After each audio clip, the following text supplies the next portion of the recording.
Let's go, guys. Let's freaking go. Hello. How is everyone doing? I hope you guys had a great Christmas. I'm still in the mood, as you can see, still going there, right? And yeah, today we're gonna have a special stream. It's the last stream of the year. I couldn't be any happier. We've had an amazing year this time around. It's been great. We're going to talk about that. But we're also going to be going over some of the questions that we got on the Discord channel. Of course, you're free to answer or to ask more questions here on the chat, and I'm going to be very happy to help you out.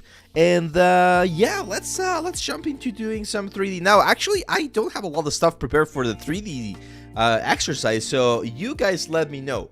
What do you guys want to do? Should we do a little bit of ZBrush? Should we do a little bit of Maya? Should we do a little bit of, I don't know, Substance Painter? What would you guys like to see, okay? Let me know, and we're gonna be doing that. Yeah, no, I've been dressing as Santa for the... I've been dressing as Santa for the holidays for a couple of years now. But yeah, I actually have the full beard, like the white beard, but it's very uncomfortable. So we're gonna keep it simple today, okay? ZBrush, yeah, I figured ZBrush is probably gonna be the boated software. Let me open ZBrush real quick. And yeah, maybe we'll be baking in Marmoset. That's another cool one. We could do like a little bit of like full workflow maybe. Alan Castillo says, "Hi, first of Merry Christmas, Merry late Christmas. Hopefully you have a great New Year." Thank you, my friend. Thank you, Alan. And yeah, I hope everyone has a great year as well. Okay, Maya, texturing, substance. I would love to see that Warhammer gun make for games. Oh, that's a tricky one. Blender, Painter. Blender had a new. Let me show you that because that's actually quite interesting. Wolf Girl, thanks for the sub. Thank you. Let's go here to stream. There we go. Let's see. See, actually, the medieval armor maybe like some people were asking how I did the. What's the word? How I did the shoulder pad for door. Like I know Solid Mango has been asking for that. Maybe I could do like an example of that. But yeah, like just ZBrush and chill. It's gonna be fun. What was I gonna show? Oh yeah, Blender. So for those of you that are a little bit out of the loop, Blender 4.3 just released a couple of weeks ago. And something that was very interesting to see was that they actually did a huge change on the sculpting elements. So it's pretty much the exact same thing. The only things that they changed is now the brushes are down here, as you can see, instead of on the side. They still have the same icons and everything. They do added like more brushes. There's a couple of like cloth brushes that behave similarly to the cloth brushes inside of ZBrush. So still a very good thing. I've always said this, like Blender is a really good alternative to ZBrush. I don't think it's up to the level of ZBrush yet. Will it ever be? Maybe. It depends on how fast they develop more and more things, but it's definitely like a very competitive software. Like you can do really advanced stuff, like industry level or industry grade stuff with Blender. So totally doable. So if you haven't downloaded Blender 4.3, make sure to check it out on the official version, and yeah, just play around with it. It's again, it's a nice little addition there. Let's see. Tree Boy, what's up? Juan Guerrero has a question. Says there's a topic that I would like you to address, and that is how to manage time for those of us who are independent artists. How to balance the different tasks. The way I like to do it, Juan, and that's an excellent question. Let me go full screen. So time management is definitely one of those tricky things in freelancing and pretty much in general. The way I like to do it is I like to divide my days and my weeks based on how important each task is for the completion of the overall project, right? So if I know I need to finish modeling in one specific day, I'll make sure to mark in my calendar how many hours I need for that specific day.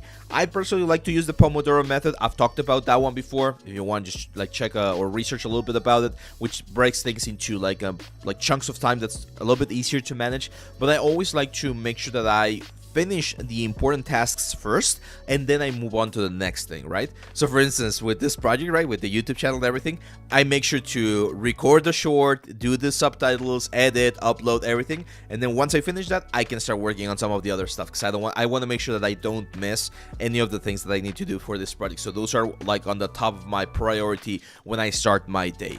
of course, meetings and you know, like sending reports, checking payments and stuff like that. It's also part of the process, but it's very important to make sure that you do dedicate the enough amount of time to the task that you need to do, right? And very importantly as well is try to get as few distractions, or to have as few distractions as possible.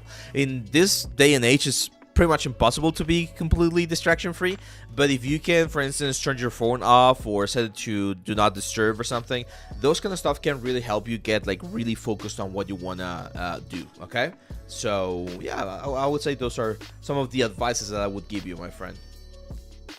Happy holiday to everyone. White Minus, Lisa on LOD, Blank Portrait, there you go.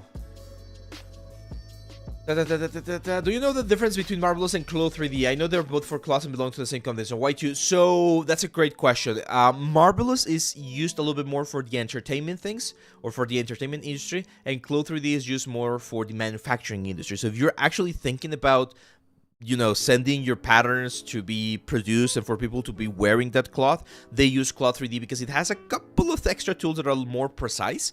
But other than that, yeah, they're pretty much the same. I personally use Marvelous, but you should be able to. Whoa! Wolf Girl! What the hell, Wolf Girl? Oh my god, there you go. We got, my god, 10 subs, I think. 10 gifted subs. Thank you so much, Wolf Girl. Wow. It's a great Christmas gift, girl. Awesome, Wolf Girl. Thank you very much. Wow, well, I mean, Wolf Girl is setting the example here, so we gotta follow. David, let's talk about the giveaways. Everyone, YouTube, Twitch, Discord, whoever is watching everywhere, we will be having a very nice giveaway today. Okay, we're gonna be giving away 5 courses. So if you are missing one of our courses, if you've been thinking about getting one of those and you want to get one of those, we're gonna be having our giveaways very soon. Let me just explain to you how that's going to be. I'm gonna jump into a Discord real quick. There we go. So when you jump into Discord, you're going to go to this element right here. You need to, of course, be on the Discord channel. You're going to go to events, and David is going to prepare a little event right here. It's going to look similar to this, guys. And you're going to click on a little, like, party popper. I don't think I can see it right now, but there's going to be, like, one of these things. There's going to be, like, an icon. You can click on that icon, and you're going to enter. And after 30 minutes, okay, we're going to have 5 giveaways every 30 minutes. And after 30 minutes, you guys are going to be seeing who the winner is, okay? So I'll let you know when that thing is ready. I'll let you know when that thing is ready, and we'll be happy to, of course, give this as a little bit of a Christmas gift and to celebrate this amazing year. There you go. It seems that the, yep, the thing is right here. So it's this giveaway bot. If you go again to the Discord channel, you go to the giveaway bot, just click on that little button. I'm not going to click it because imagine if I won my own course. That would be funny. But no, I'm not going to click it. Just go in there, click the little guy right there, and you could be the winner of a full 3D course. Okay? There we go. Pablo Rast is also here at Alamo. Nice. Yeah. Valorant. I think it's part of the. Yeah, Valorant. Is that like the game Valorant? Was that like some sort of like? But yeah, like Valorant just gave 2 more subs right there, or 3 more subs, it appears. So thank you, Valorant, and thank you, Wolf Girl, for this amazing gift. Awesome. Okay, so the Discord channel is there for the YouTube guys, and there we go. Now we do have a bunch of questions. Like, we did a different like thing right now where I know some people are, of course, on the other side of the world, so they can't be live on the live stream. So we have questions. We have a lot of questions on the Discord channel. I think this is something that we're going to be doing a little bit more frequently, where you can check and send your questions so I can answer them during the live stream, even if you're not going to be here, okay? So we're going to answer some of those questions, and we're going to do a little bit of sculpting. I just want to kind of like free sculpt today, so let's see what we do. Oh, nice. It's an event. Awesome. Well, thank you, Valorant, for that. Let's see. Let's start with the question here from Treeboy0. Says, at what age did you start with 3D? Did you start right away? If not, what convinced you to start 3D? That's an excellent question. Now we're going to go down memory lane. So,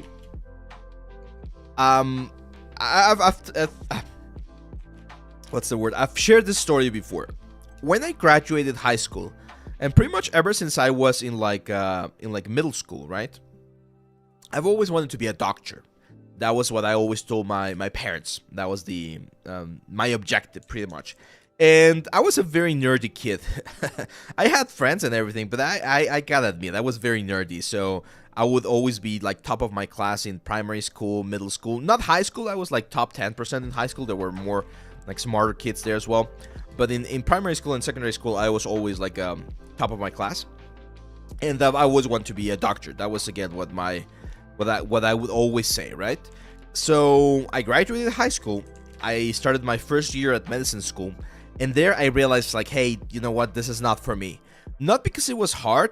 It is hard, though. But again, I was very, very nerdy. It was not really because it was hard. It was more because I didn't see myself as a doctor in the future, right? Like when they started sharing with us, like the doctors that were teaching us, that being a doctor it was like a huge lifestyle, right? Like you would need to be at the hospital pretty much 24/7, and you could be called at any time. Things like that. It's like, oh, you know what? Like I don't think I love that. So I always say that if I ever finished or if I had finished medicine school, I would probably become like an investigator or something like that. I don't think I would be like working on the field, as they say. So at that point, in one dream that I always had was I wanted to make video games. I didn't know how that was possible, right? Like it was pretty much like a very far-fetched idea to be saying that I wanted to be making video games, but it was on my mind. So I told my parents, and thankfully they were very, very supportive. And at that point, that's where my journey started. I was 19 at that point. I was 19, and I started looking for like local schools or local places where I could learn about 3D, and yeah, that's how the journey pretty much started. From there, well, the rest of this history, right? But that's when I started. I started in 3D when I was 19 years old. So yeah, let's see. Shizuma says, hey, I sent an email for 20% discount to Topogon. It does take a little bit longer, and especially, yeah, due to the holiday season. It's a very small team. It's like a couple of persons. So yeah, just be patient, Shizuma, and they'll get back to you as soon as they can, okay? They haven't failed us so far. They've been an amazing partner throughout this project. So just be a little bit patient, and I can assure you that they'll get back to you.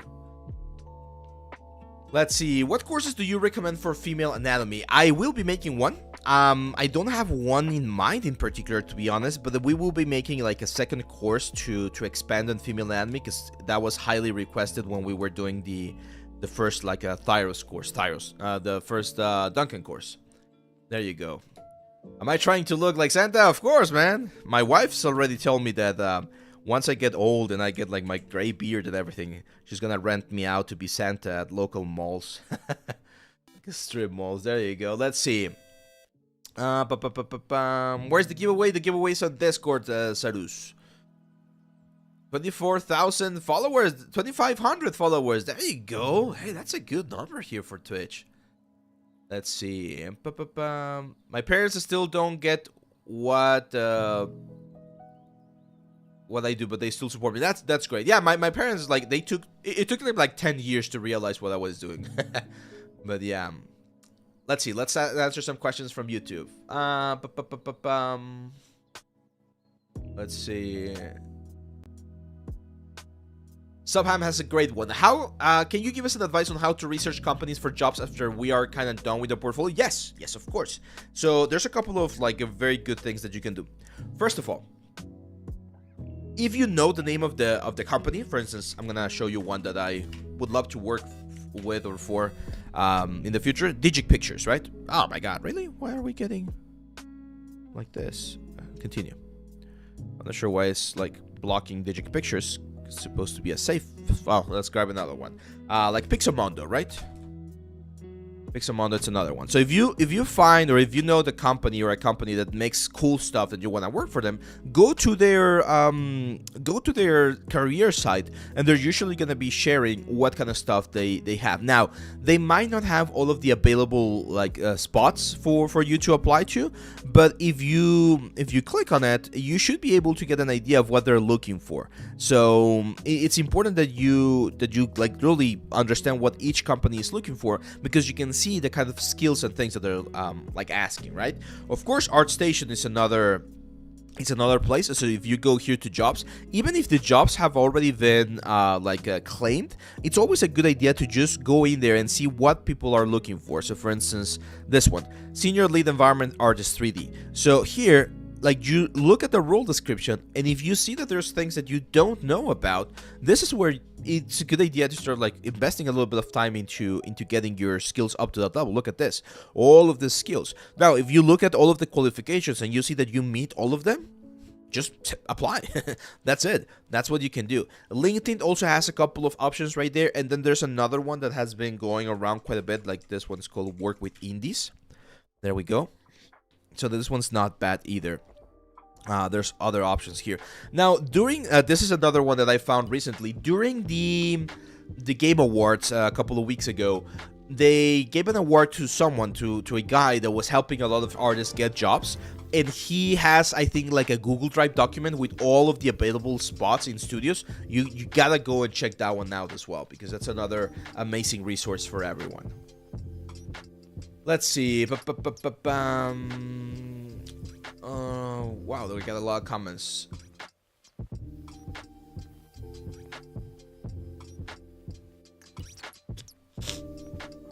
Kevdor, that's a great question. Kevdor is asking, as a French 3D student, do you think I should go for a 5-year certification even if it's not specialized on my 3D preference, or should I end after I get my 3-year diploma and go on self-formation? Oh, that's a tricky. Yeah, I'll go into the description as well. That's a very tricky question, Kevdor, because I've seen people with success on both sort of like options of the question. Like, I've seen people that went like the full route, the full certification, and that was really good for them. And I've seen people who did just the diploma, and that was good for them. And I've seen the opposite. I've seen people who've done the 5-year stuff, and they have a hard time finding a job, and people who have done the diploma and have a hard time finding the job. So it really depends. If you want to travel abroad, if you're gonna be migrating to other countries and things like that, then I do recommend getting the full diploma, because it does help with like the visa stuff and things like that. But if you're gonna remain local in your country, then you might save a little bit of time and hyper focus a little bit more if you grab the specialized like classes that you might need. Again, it really depends on the kind of like goal that you have in mind. But unfortunately, that's one of those questions that might vary quite heavily for everyone, okay?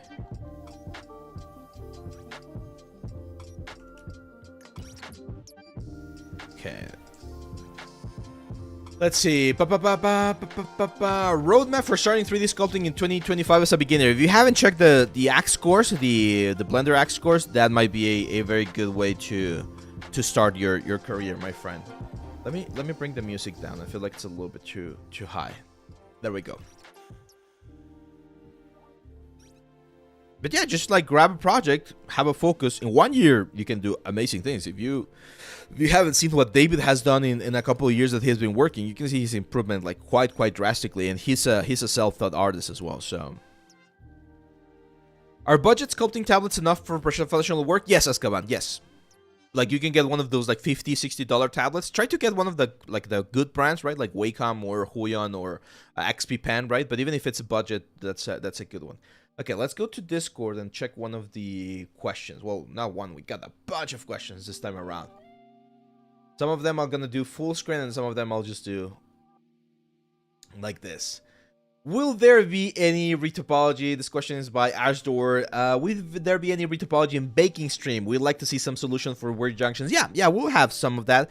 One thing that I've explained before, and hopefully you guys can sympathize with that, is the fact that not every topic that we have in the 3D world is as interesting to everyone as we would like or we would expect. So for instance, retopology and baking are those like very technical things. So not a lot of people like to see like a retopology and what's the word? And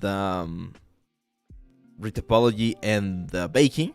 That's why we try to keep the streams to the interesting stuff. But if we don't do a stream, we'll for sure do some sort of like video on YouTube or something like that, okay?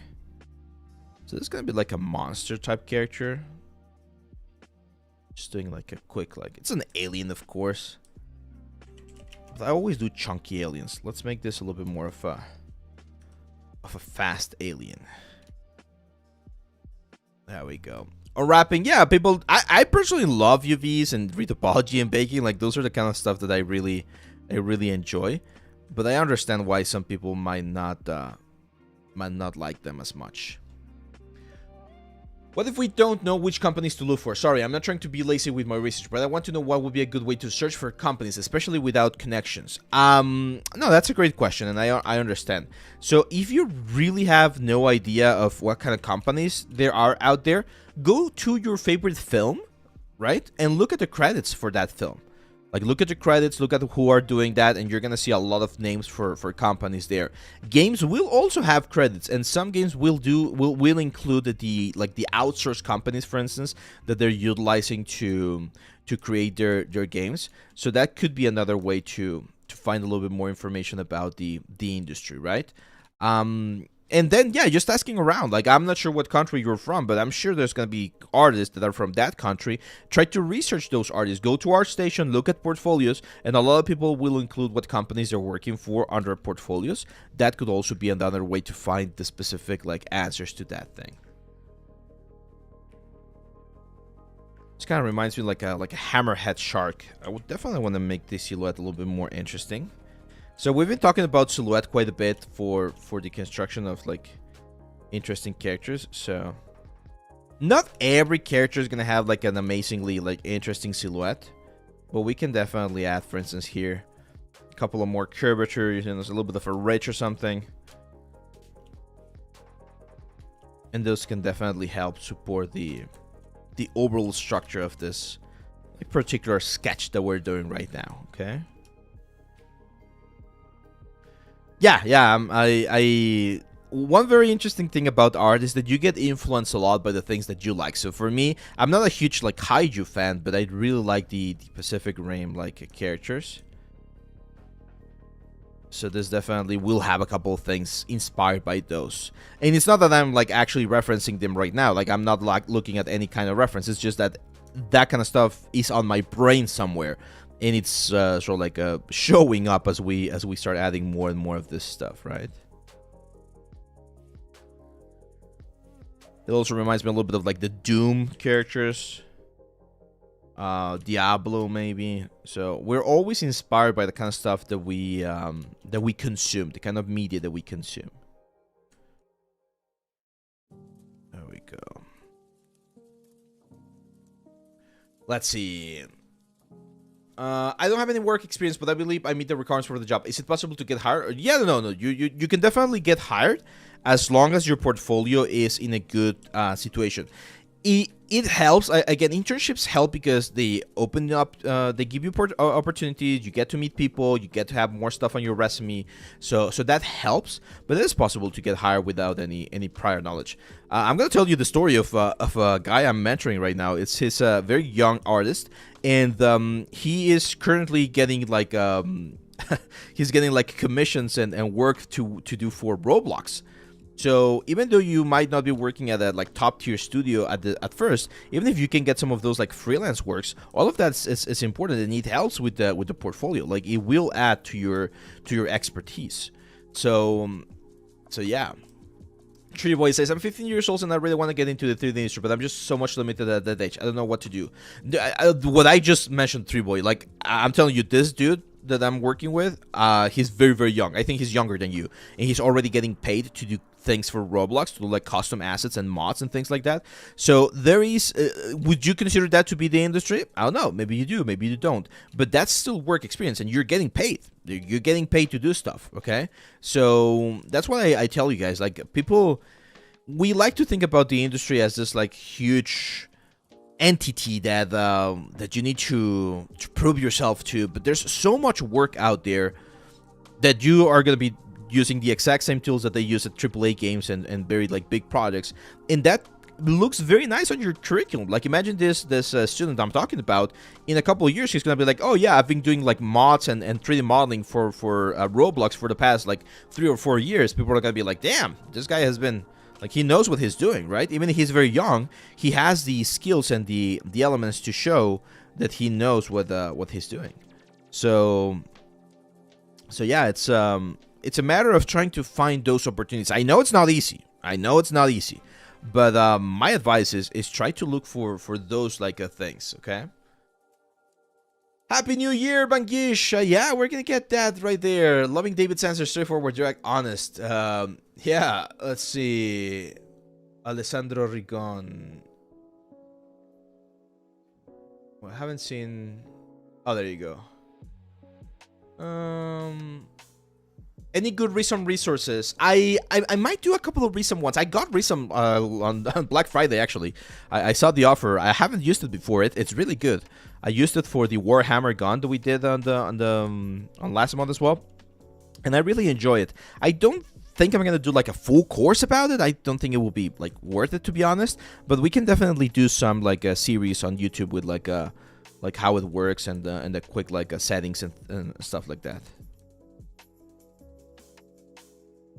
I don't know, Max Swag. I don't know. I think it's like what's the word? I think it's like a special thing that they're running today. No. That's the thing, Baxter. And oh man, you're gonna make me go full screen. It's not the same to be paid to do 3D than it is to be hired to do 3D. What do I mean by this? Well, of course, if you get hired by a studio, you need to have an ID. You're gonna get like social security, hopefully. You're gonna get like your monthly payment or your bi-weekly payment, stuff like that. Like, that's a formal job, right? And you can get like formal 3D jobs. However, there's a bunch, like an incredibly big amount of informal jobs out there. So this student that I'm mentioning, he is working as an informal like 3D artist. Someone's telling him, hey dude, I saw that you can do models and textures. Could you do this specific things? And I'll pay you for those specific things. That's what we normally refer to as freelancing. And ideally, again, in a perfect world, when you're freelancing, you get your income and then you report your taxes and stuff like that. But in every single country in the world, there's a lot of people that do this kind of like side hustles, right? And you can get paid to do that. And those side hustles, as long as you can have them on your portfolio, they count towards your experience. Like no one's gonna, like the one that's gonna, or the student that's gonna be hiring you, they're not gonna question whether that was a freelance gig, a side hustle, or your main job. They only care about the result that you were able to do there and the kind of responsibilities that you had when you were working on that particular project. So there's a lot of opportunities out there. I've done a lot of that throughout the years. Like a friend of mine comes and says, hey, I need a 3D print of this and this and that for my business. Sure, it's gonna be, I don't know, $100 for that. Sure, I do the model, a couple of hours, I do the 3D print. There you go.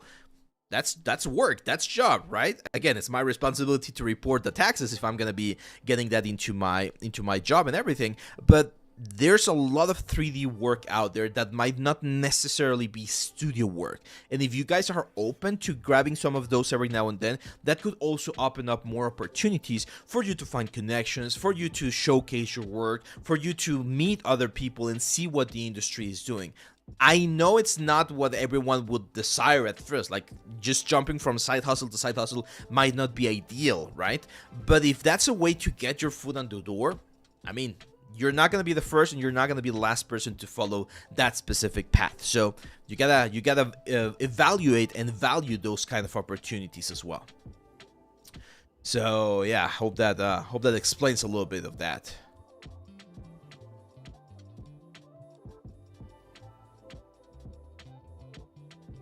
Yeah, no, I understand that the barrier economy might be bad, Tree Boy, and if you're young, well, you gotta understand, like, even making that $147, that's quite a bit, man.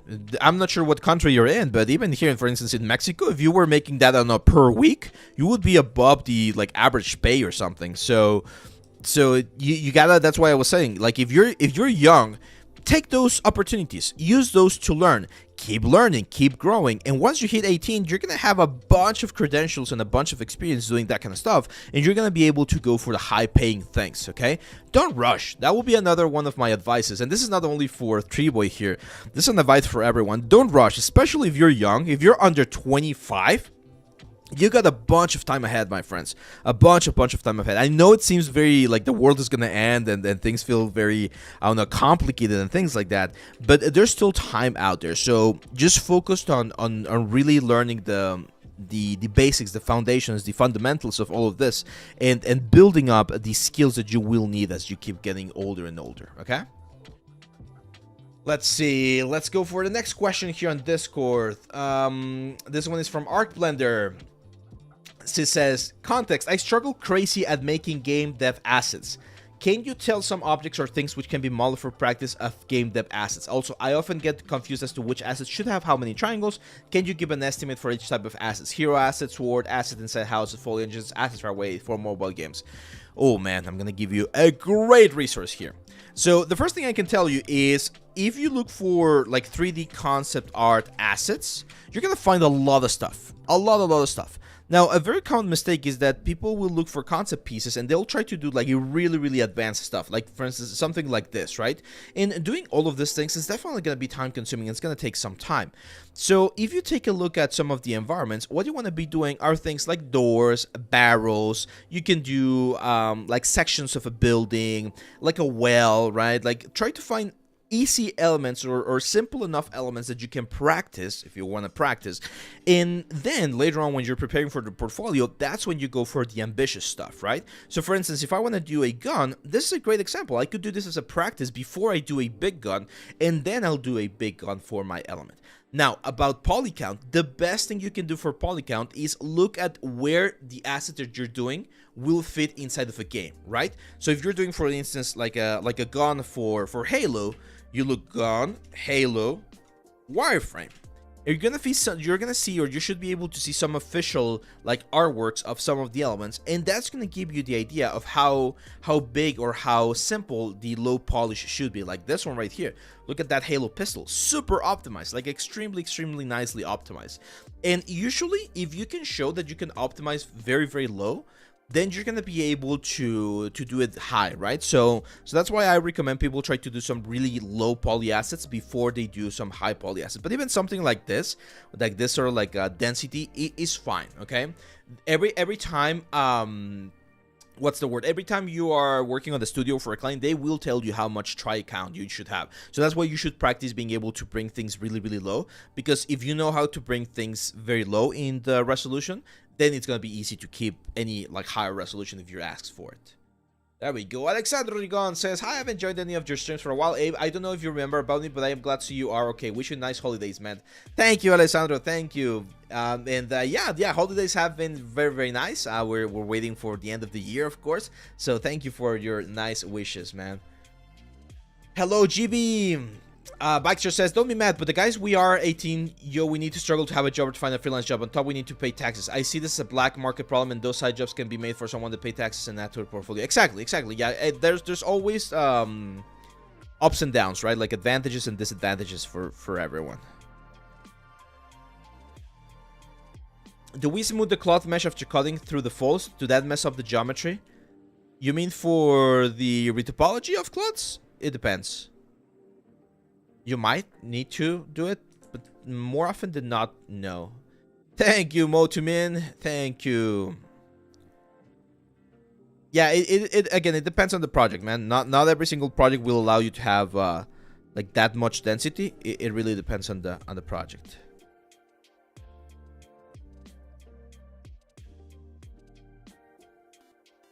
There we go. Let me just.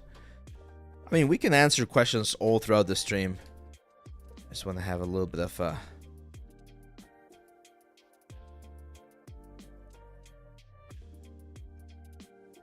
we go.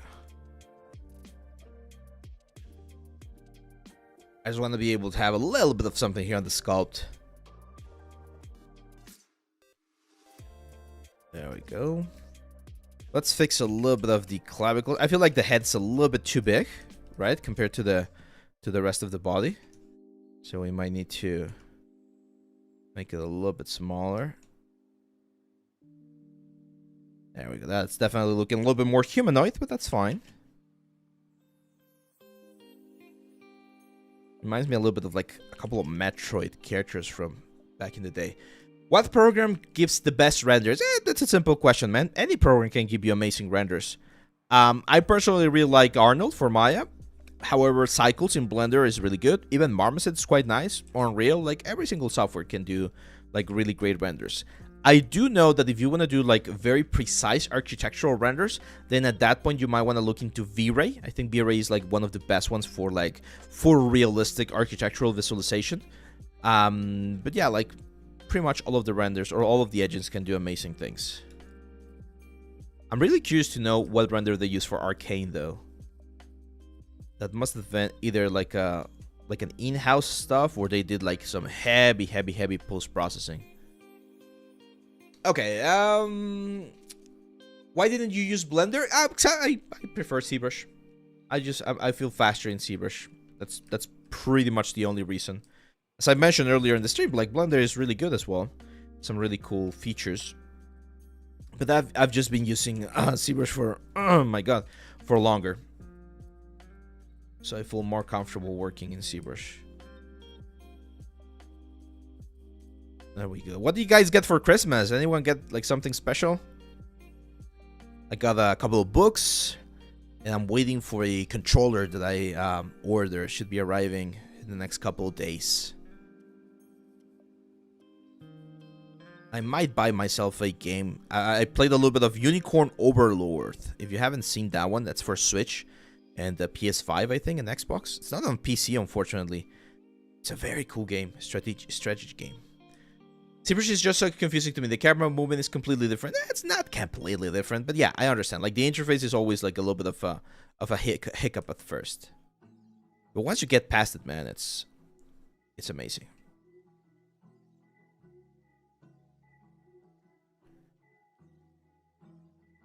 Like again, Blender's not bad, but ZBrush is more optimized for like really high poly sculpts. How are we doing on the giveaway, Sarn? How many minutes do we have left?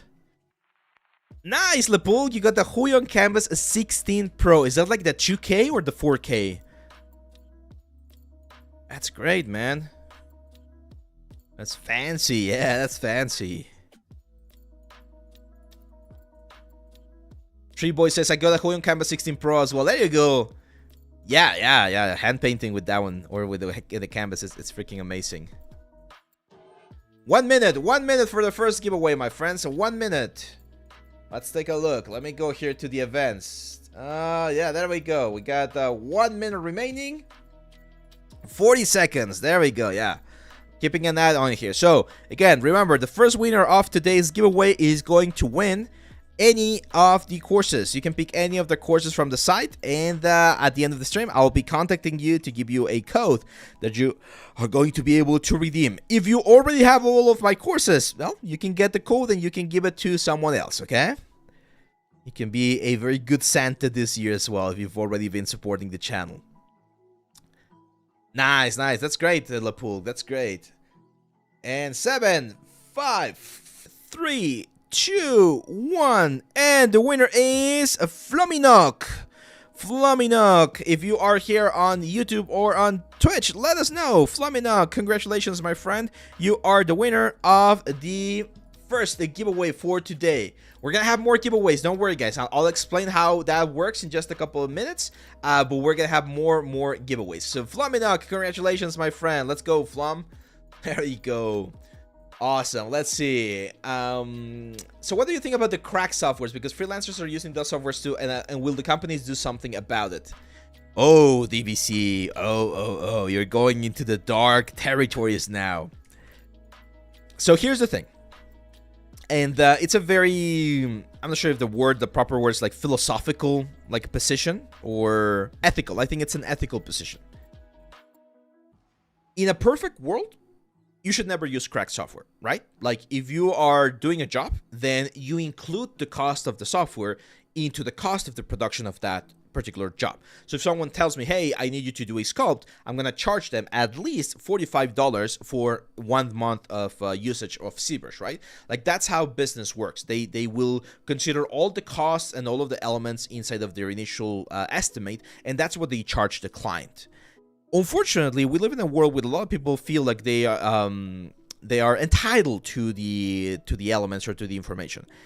When we're students, it's relatively understandable, and even when in all of the schools that I've been to, it's never encouraged, right? Like you will never have a teacher tell you and help you out on how to crack your softwares and stuff like that. But people will turn a blind eye to that kind of stuff, because as a student, more often than not, you're using those softwares to learn, not to profit. My advice is, the moment you start profiting, if you want to be taken as a serious artist, make sure to pay for your stuff. Because otherwise, then you're not really a business. You're not really profitable, right? Like you're not really like calculating things the way you should be calculating them, and you could get into trouble. Like I've seen people get into trouble. I remember a very famous influencer actually on TikTok. She was sharing that she's like a 2D digital artist, and she shared that one time she sent a file that was from a student version or from like a cracked version to a client, and the client almost like fired her on the spot because that was unacceptable. Because if at any point there's an audit and people find out that at one part of the process someone used the pirated software, you can get into a lot of trouble. Maybe you won't be in a lot of the trouble as an artist, right? They're gonna sue the main company or whatever, but you don't want to be that guy that caused a company to lose like millions of dollars or thousands of dollars because they got sued, right? So it's very, very important that that you do take that into account. Now, is it expensive? Yes, it is expensive. But again, it's part of a job. A restaurant needs to buy ingredients, right? I don't know, like like any type of like job out there, a doctor needs to buy like supplies for his like consults. So we shouldn't be outside of like the traditional business experience, where you also do need to pay for the stuff that you're using. And there are softwares out there like Topogon, like Nomad Sculpt, or sorry, yeah, Nomad's another example, like Reom. Like there are softwares out there that are made by small teams. So you are definitely hurting small teams. You could have a like an argument about things like Adobe or Autodesk, who are like very big companies. But again, I recommend just like avoid that whole thing. Be more professional and make sure to tell that to your clients. Like, hey, if you think the quote that I'm like giving to you for this project is too high, that also has to do with the fact that I'm paying for the softwares that we need to use. It's the licenses. So it's just part of the deal, okay? I don't recommend using like pirate software. Also, you open up yourself to getting like Trojans or malwares or things like that. So it's also safer to just like keep things the right way. Let's see. I normally do all the details before Retopology, Nishank. That's usually how I do it. Nice. Sculpting books for Christmas, Alessandro. That's awesome. Yeah, the oldest errands, which are the Anatomy for Sculptor ones. Amazing, amazing books. Okay, so how do you join the giveaway? You join the Discord channel. If you're not on the Discord channel, we're going to link it in just a second. You go to this events tab, should be on the notice board, events. And there's going to be this one right here. And you just click on the little popper. Right now we have 52 entries. You can go and click again. If you didn't win on the first one, you can go there again. Okay, let's go to... Oh, we got one question here from Max Swag. Says, what do you think about creating and developing a game idea with demo? Submit to mega grants and work full-time on your in-game. Yeah, I mean, if you can afford it, man, go for it. However, living on your own, paying, you know, for rent, utilities, and all that kind of stuff can be a little bit tricky. One way that I've seen people do that is with, like, Kickstarter, right? So they'll create, like, a demo of their game, and then they'll do Kickstarter to get it funded, and then with the money from Kickstarter, you can start like working full-time on your game. Perfectly doable. Perfectly doable. Being an entrepreneur or doing your own thing, it's definitely challenging. There's not a lot of information. I mean, there's information out there, but a lot of people are scared of doing that because, of course, there's more risks attached to that kind of like process. But it's a very fulfilling thing. I can tell you that because I've done that before. So it's very, very fulfilling and it's a very, very cool experience as well to do your own stuff. It definitely has its ups and downs and pros and cons, but it's also again an interesting thing that you can try. How can I start doing freelance work, and what are the best platforms or places to find opportunities? Again, ArtStation, LinkedIn, Discord channels. Like, join the Discord channel where people are doing stuff in the style that you want to do. We have an amazing Discord channel. We also have a job opportunity section there. You can try doing collaborations. You can try doing your own thing. Like, you could be like, hey, I will be the leader of this project. I want to do a game. I want to do a small short film. I want to do, I don't know, like some render shots, and I'm looking for this kind of like artist. And you might find like a collaborators who want to like work on that as well. So there's again, there's multiple ways to start doing things. One thing that people like struggle quite a bit with, I struggle with this as well, don't worry. It's called analysis paralysis, where you spend too much time trying to analyze how to do something and you never actually do it. And our brain, very, very tricky thing, our brain will think that because you spend so much time thinking about it that you're actually moving forward in that particular thing, when in reality you're not doing anything. So it's very, very important that you stop worrying about how to do something. Yes, of course, have a general idea of how to do it, but just like go and do it. Okay, don't waste or don't spend too much time thinking about doing something. Just open up your computer and start working on something. You want to do a game? Open up Unreal Engine and start programming spheres, cubes, just like something basic to get things moving. And then you'll see what kind of stuff you need to, again, to get further down the particular project, okay? Happy Christmas, Daniel. Yeah, we're dressed as the Santa today. Let's go now to the questions on Discord. Let me see. There we go.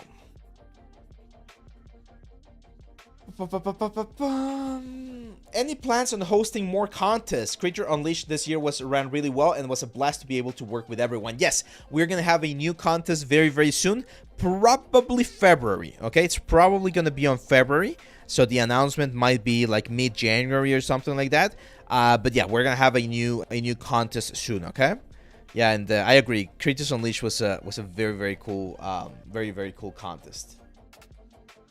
Solid Mango on the Discord asks about the PBR surface, the new PBR surface conversion inside of Maya. I haven't actually taken a look into that, Solid Mango. I need to take a dive into it. But if I'm guessing, it's just like a very traditional like PBR surface material. So I don't think that's not going to be that much of a problem. Anyone knows about a great course or for good topology learning? No matter how much I try, there's always a dish. Yeah, man, of course. Our course. If you go to Leal3D.com, we got this one, Complete Guide to Retopology. This one covers my techniques on doing retopology for different things, assets, and we specifically focus a little bit more on animation topology for creatures and characters. So if you want to check it out, it's there. It's on the site. It's called Complete Guide to Retopology. So you do the character without details, then you build a retopology, and then you create all the details. No. I'll do the character like I'm doing right now, right? Like the base forms and the basic shapes. And then I'll do a series mesh usually, and then details, and then go and do the proper remeshing. But it depends. There might be some characters where I decide to do something a little bit more. Yeah, I might change like things. Like there might be some characters where I will do what you're telling. Like I would go and do the retopology first, and then clean it up. Or add more details.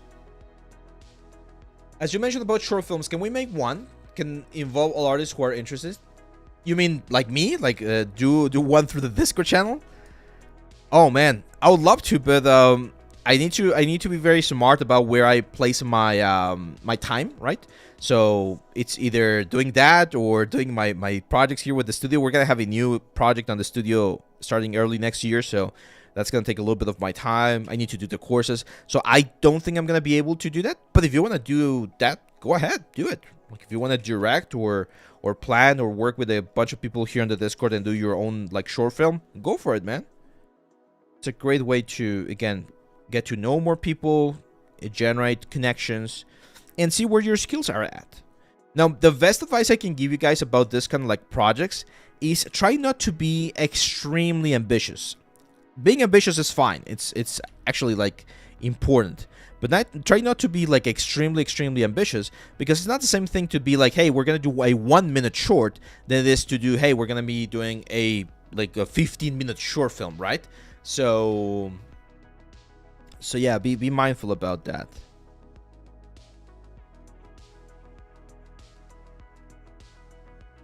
I want to do like a crest right here. When do we need to turn on the dynamic perspective? I usually don't turn it on, to be honest. I like to work with this like a view, which is like an orthographic view. But I've seen people work with perspective turn on. It changed things slightly, not too much. So again, shouldn't be that much of a problem. How would you approach adding an armor plate on top of this character? You mean an armor plate or an actual armor? If it was an armor plate, I would just like maybe sculpt it if it's like natural armor. But if it's like an extra like suit of armor, I'll just like start blocking it here.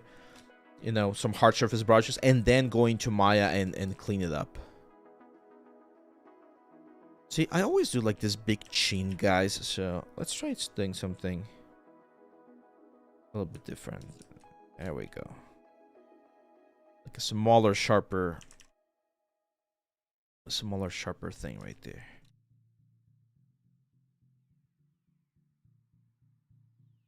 That's where we're gonna have a couple of teeth.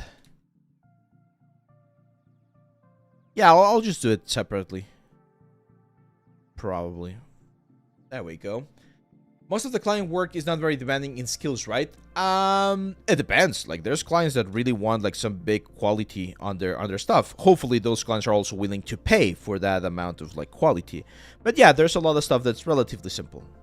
Like, I remember I always use this example. I was teaching a class one day at the university, and I got a call. Normally, I don't answer calls, but that one sort of like told me, it's like, hey, you might want to answer this one. So I answered it. And it was this guy asking me to do a render. It was a government agency, like a local government agency. They're like, hey, we have a presentation tomorrow and we need a render. And I was like, sure, what kind of render do you need? It's like, oh, we need a bucket of paint. And I was like, what? And you're like, yeah, we need a literal, like a bucket of paint, like this. But we need it with the logo of the local government, because we're gonna be like giving this away to some communities, and we need that to present it on our PowerPoint presentation. And we got your, like, someone gave us your contact, and they told us that you could do it. It's like, yeah, sure, I can get it to you in like a couple of hours. And I did that. I did like that bucket in like, I don't know, like probably like 15 minutes for the modeling, and then 15 minutes for the render. Send them the stuff, and that was it. And I think I charged those guys like $100, right, for like 2 hours of work. And it was not difficult, right? So yeah, there are a lot of times where you're gonna be doing stuff like 3D work that you're like, really, that's it, that's all you need? But hey, I always like to call those the happy projects, the lucky projects, because they're relatively easy to do. They don't demand too much time. They pay well, they pay fast, and you're just like, you get like a little bonus there. So yeah. In Fiverr, clients want extreme quality work and want to pay 10, 15. Yeah, you just don't take those clients.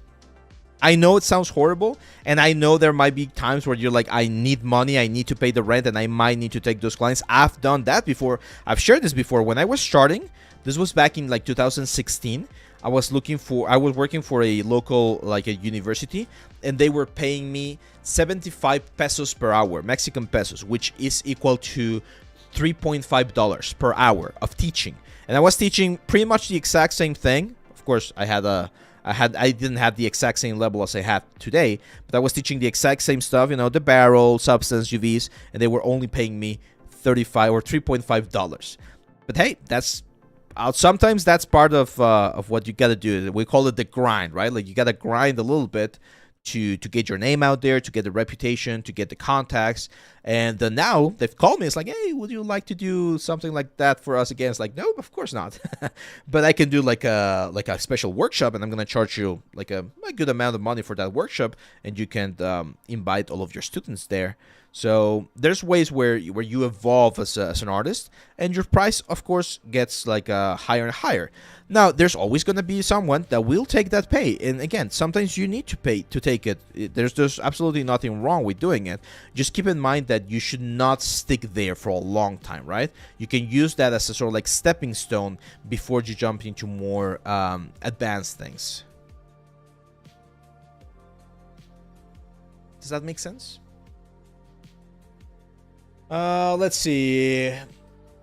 Hey Abe, how can I grow my Instagram and ArtStation, LinkedIn to get more visibility and promote my work to increase my chances of getting hired? You gotta post more. You gotta post more, and make sure that you try to post things that are gonna be like interesting for people to see, right? It could be breakdowns of how you do things. It could be your workflow. It could be like a tip or like a tool that you found that you think it's quite nice.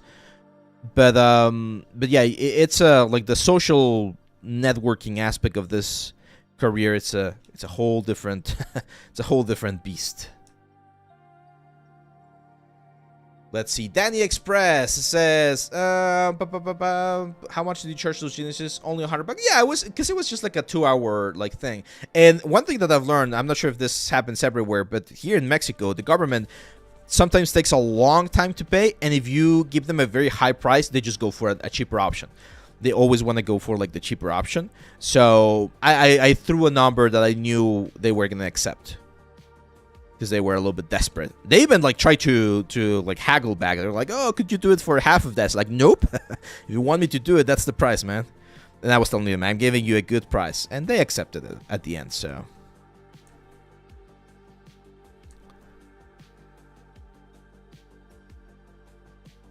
now you don't have to do that as much. What I mean by this is, if you work for a studio, that's the thing, guys. If you work for a studio, right?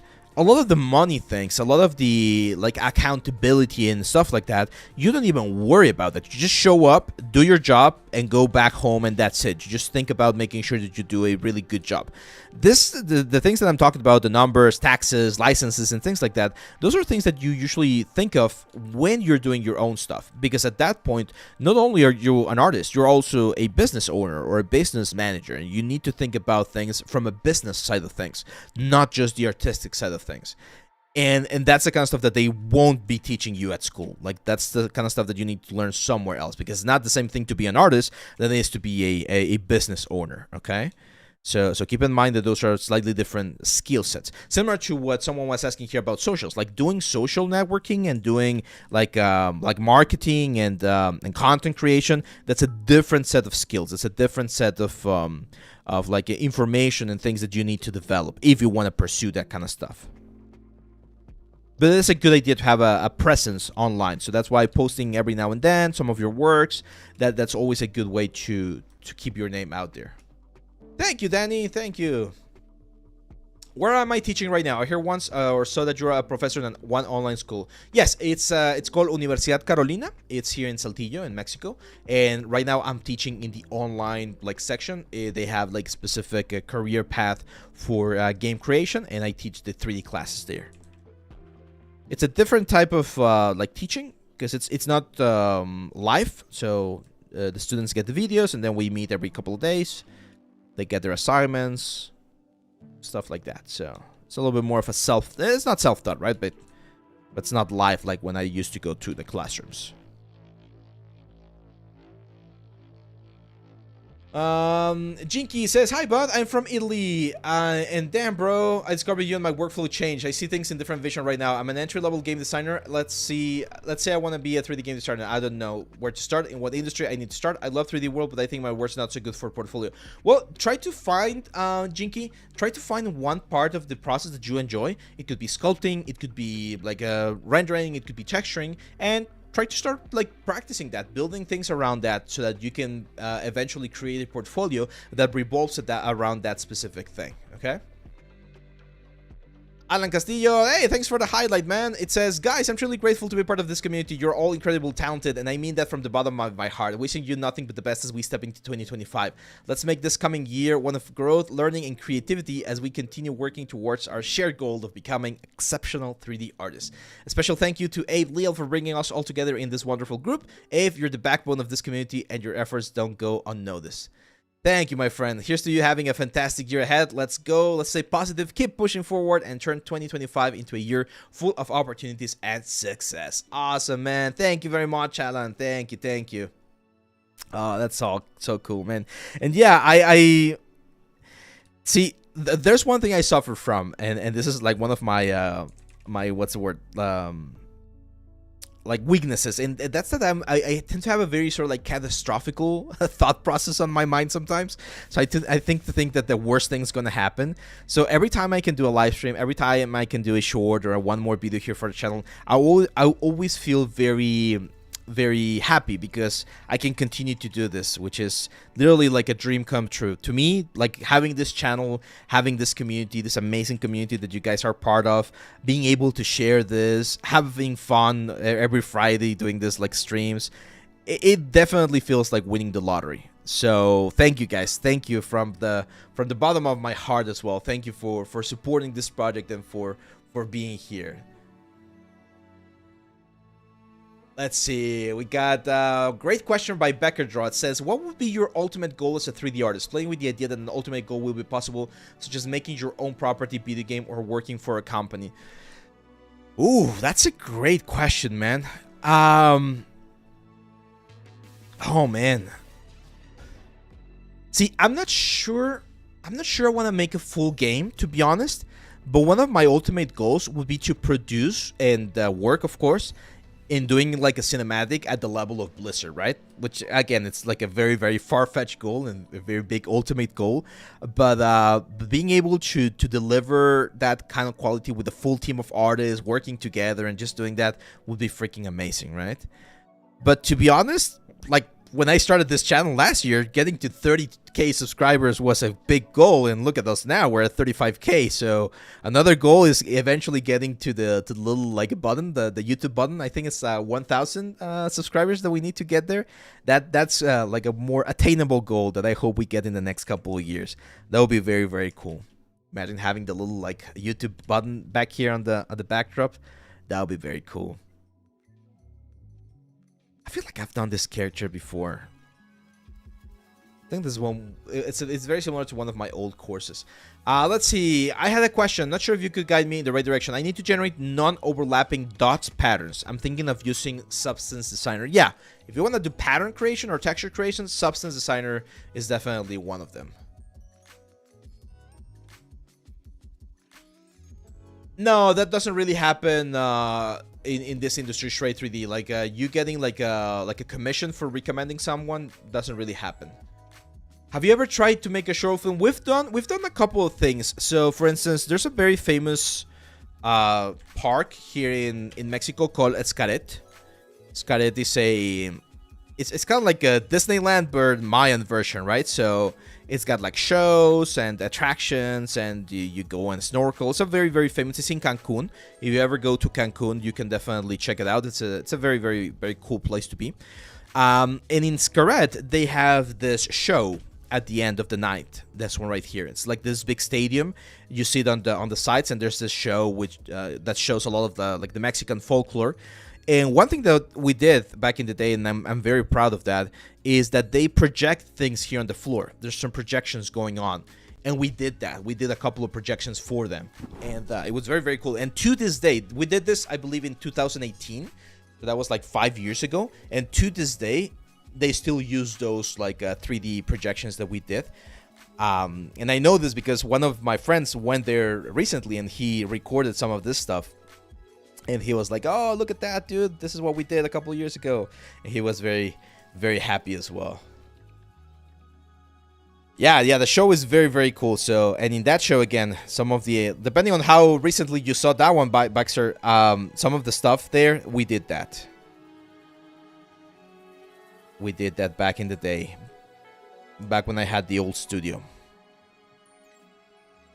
Can you make a video for how we get into AAA game studios? We've talked about that like frequently, man.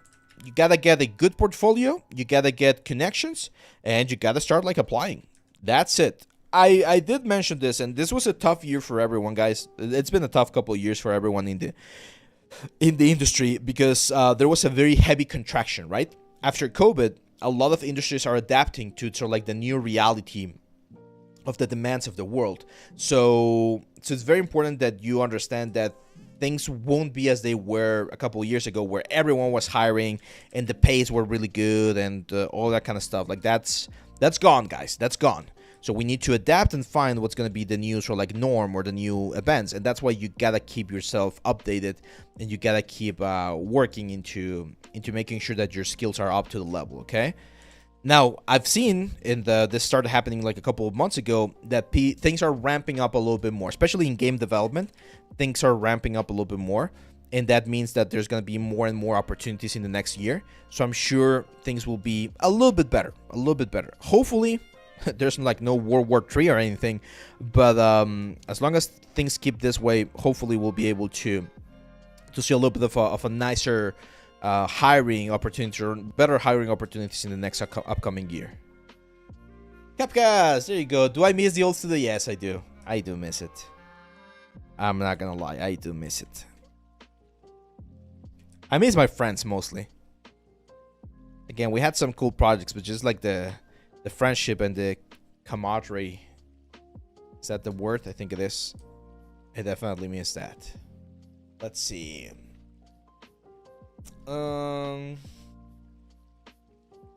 If you want to make a tileable texture, well, not every model can be tileable, man, Michael. So it really depends on the model. Like if it's like a barrel, you just gotta make sure that it stops and ends at the border of the edge so that you can tile it as much as possible. But it's not as simple. Yeah, fighters in your portfolio is fine. However, it's better if you do something that's a little bit more original, okay? Hardcode says, what's your take on VR sculpting? I really struggle with initial shapes and proportions and was thinking it might help to do that in VR. Yeah, it's actually very, very good, man. I've been using, and we had a nice collaboration last month with ShapeLab VR. They've just released ShapeLab 2025, in case you want to check it out, and it's very, very, very affordable. Now, the cool thing about this one is not only can you sculpt with the VR stuff, you can also have like it's pretty much like ZBrush. So you're going to be able to have like a desktop version of the software. And I believe this is available on the, what's the word? It's available on freaking Steam as well. So you might be able to get a nice result there too. But yeah, this is a very good option. If you like VR and you do a lot of VR development, ShapeLab 2025, it's a really good option as well. Let's go. Where did you get the bookshelves behind your stream? Home Depot. That was Home Depot. It's a closet. So the two that are on the sides are actually from a closet that I just took the rod out, and it's just like the shelves themselves, and this one's just like a bookshelf. I painted them, of course, to get them into that black color. We're gonna be doing some surprises for this backdrop, by the way, guys. How are we doing on the event? Are we almost there? 3 minutes, guys. 3 more minutes. If you haven't entered the next giveaway, make sure to jump in, because we got 3 more minutes to go. Yeah, I've seen, like, I think, like, I've done this kind of character before, so I'm going to exaggerate things a little bit more. If we're going to do an underbite, might as well really do an underbite.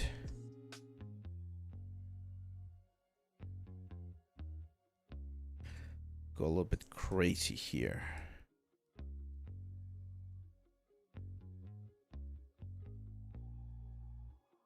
There we go. Because I feel like I've done the other one before somehow. And that's something well, it is kind of normal. Like, we as artists, we tend to repeat things that we feel comfortable with.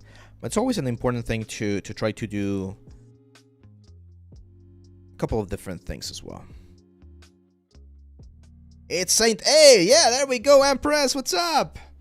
Let's see. Hey, Ave. Started 3D this year, struggling with modeling a motorcycle from a concept. Yeah, motorcycles, cars.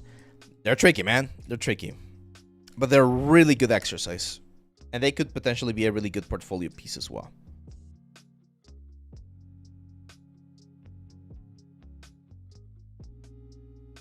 Do we add a nose? I don't think so. Might be a little bit too much, though.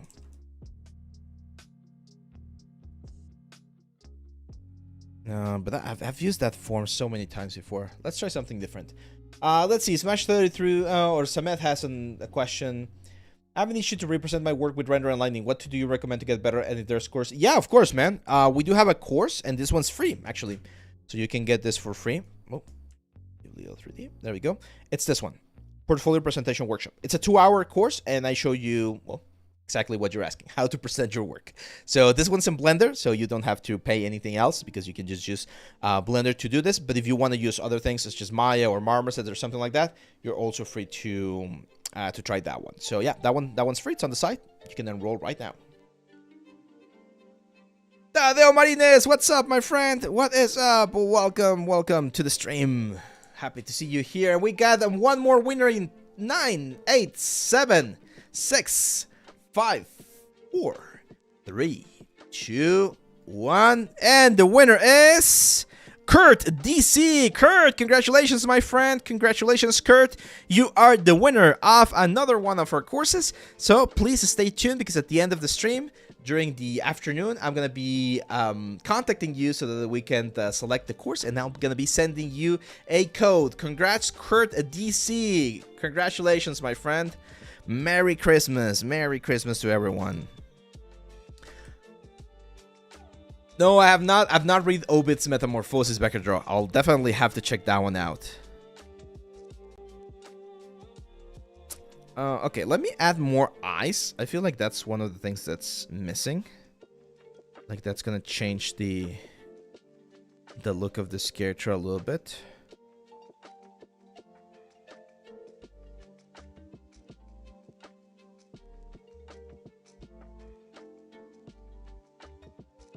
You know what? Let's remove this eyes. Let's make that like a nostril instead.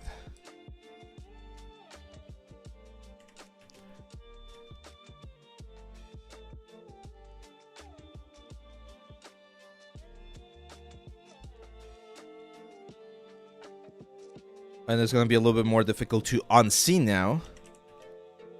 But I'm going to keep the eyes on the outside instead. And it's going to be more like a nostril. And that's definitely going to change the shape of this character.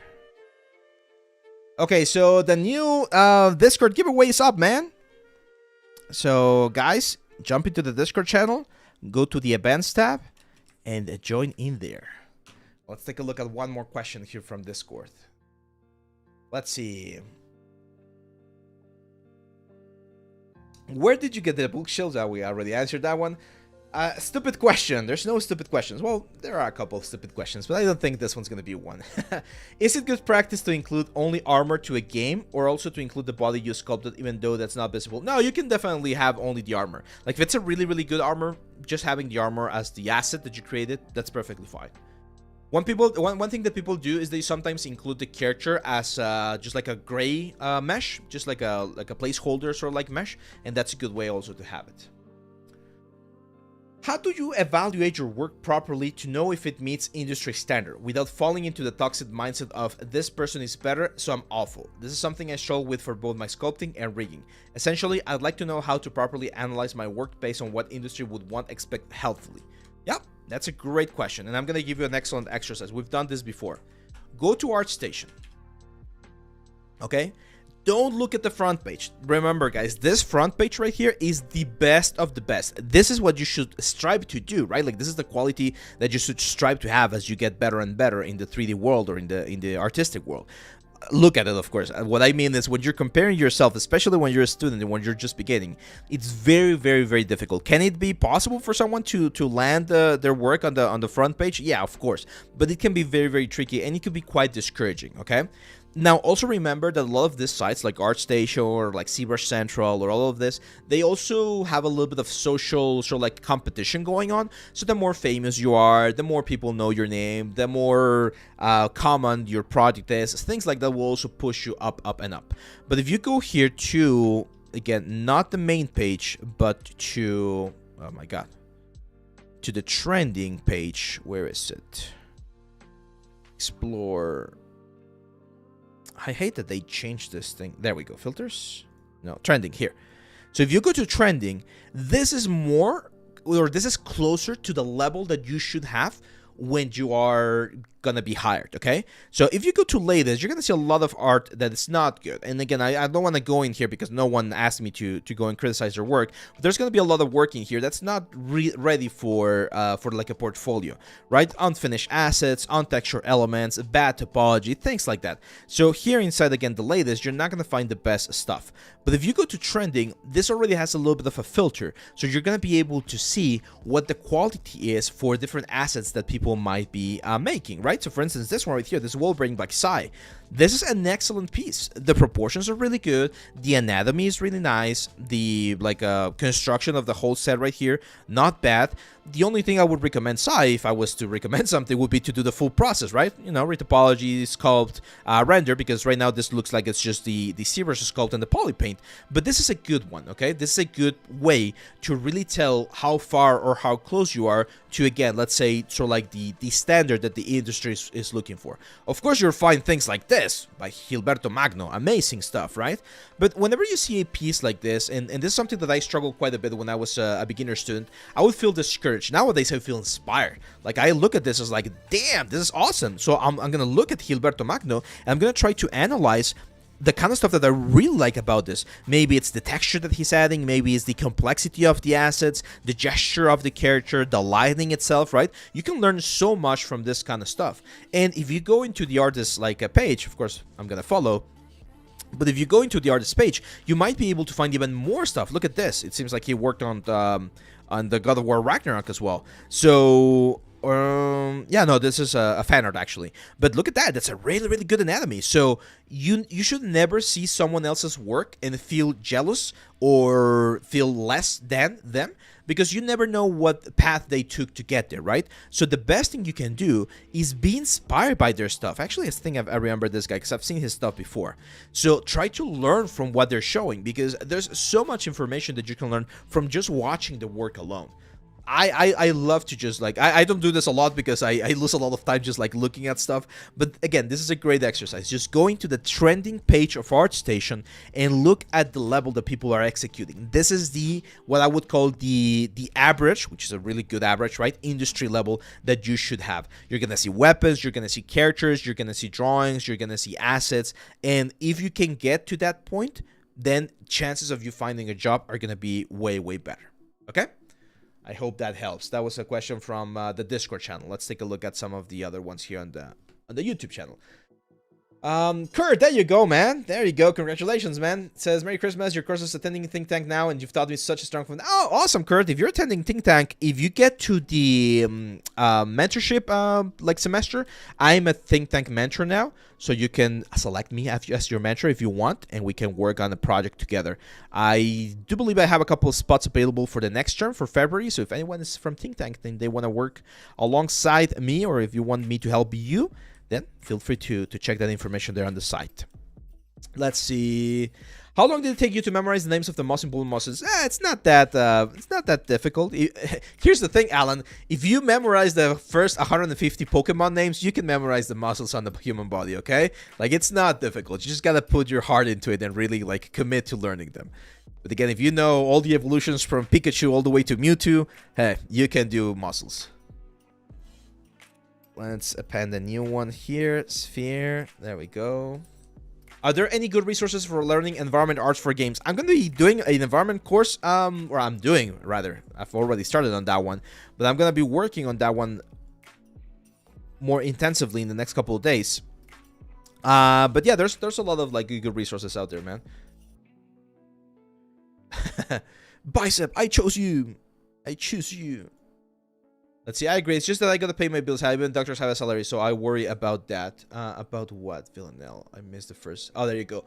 Hi, Avil. I'm a 3D beginner student. Do you think that 3D area has space for everyone new who's learning now? I mean, employment space. I'm scared of following this path, graduate in 3D, but end up not getting a job.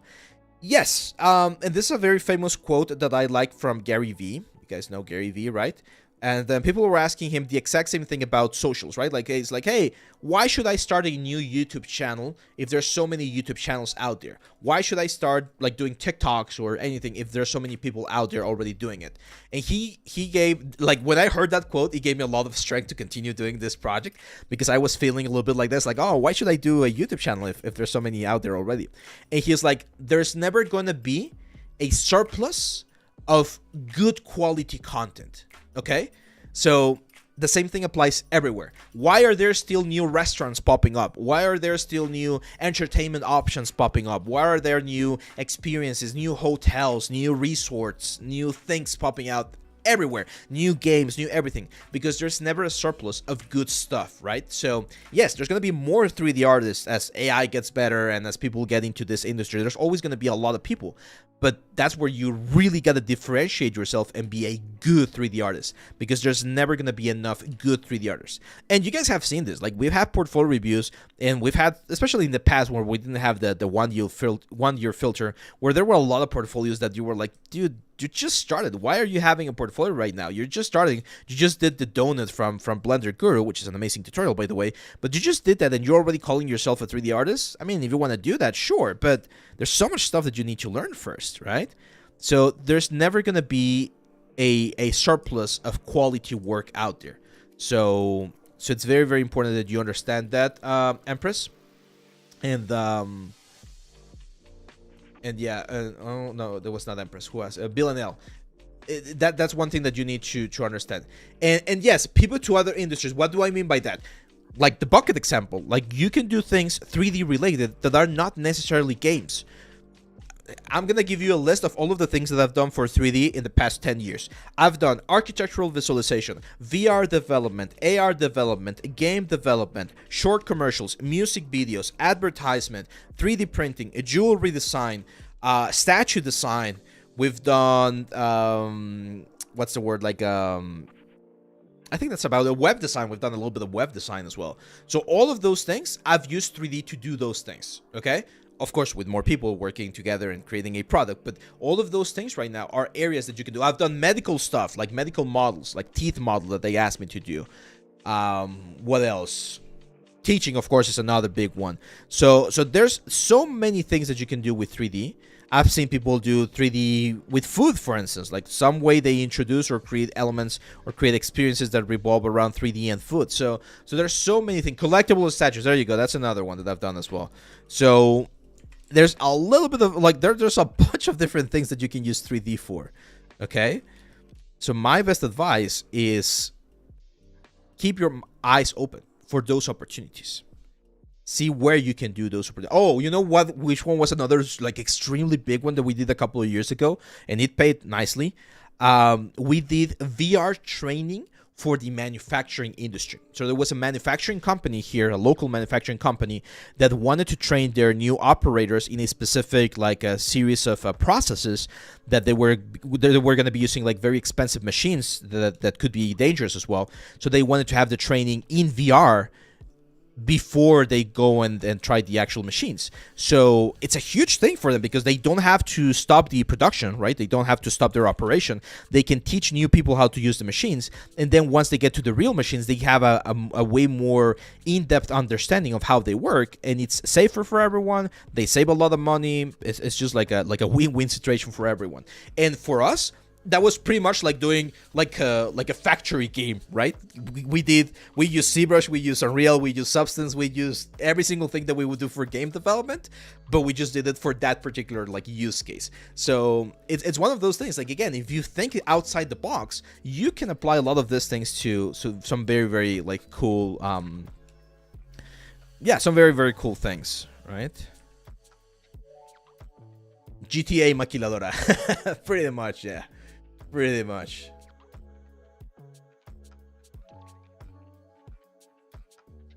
Jigatsen, we've talked about that before, man. Again, you need a good portfolio, you need connections, that kind of stuff. Let's add the teeth. I feel like the teeth.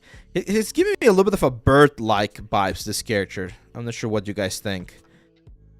It look like a beak on the front. So actually, let's change that. Let's do like a beak character. So let's get rid of this.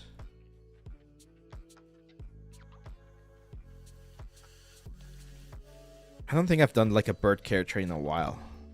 There you go. That looks more interesting. The giveaway, Patchouli, is on the Discord channel. On the events tab of the Discord channel. There's a very famous monster that my brother and me love to hunt. It's like our easy hunt. It's the Poke. It's called the Poke in Monster Hunter. It's a like I don't know what type of wyvern it is, like a winged wyvern or something like that. It's one of like the early game monsters, but it's a very fun monster to hunt. Jagadi-san, I'm gonna ban you if you keep asking the same question, man. I've answered that before. You need a good portfolio, you need connections, and you need to have the skills. That's it. That's how you get a job in the AAA studios, okay? There's really no other secret. Please, please, don't spam the channel. Thank you. Let's see. If I win the giveaway, can I ask for the environment art course that isn't available yet? Yeah. Yeah, you can do that. I'll allow that. I'll get you like a coupon and you can redeem it for that one when it becomes available. Let's see. Do you still have time to play games? Yes, but not as much as I used to. I have a small kid as well. She's like 3 years old, so that also takes quite a bit of time from me. But this during this like Christmas weekend or like a couple of days, I've been playing Unicorn Overlord on the Switch. Oh, it's a very good game, and I like the Switch because I can pause at any time. So, her name is Emma. Her name is Emma.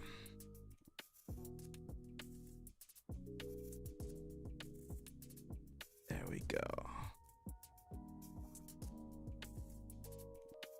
Yeah, I like this birth. Now, if we're gonna have this birth, thank you, man, thank you. Yeah, now we've been very, very happy. She's an amazing kid.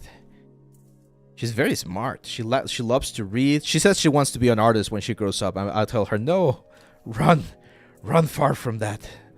Nah, just kidding. But yeah, she likes to draw. She likes to read.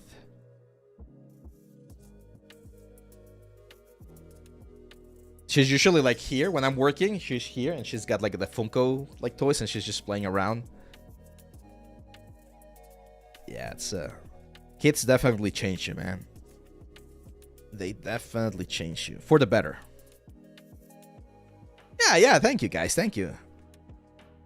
She is a pandemial, we call them now, pandemial, because she was born during the pandemic, during the COVID pandemic. So she was born in 2021, right? Like in the middle of the pandemic. Or at the tail end of the pandemic, rather. Because the pandemic started in 2020, right? Like March 2020, I think is when it started. So yeah. Let's see. Let's go to the next question. If you... Ooh, this is a great question. Oh, man. Great question by Ryan on the Discord.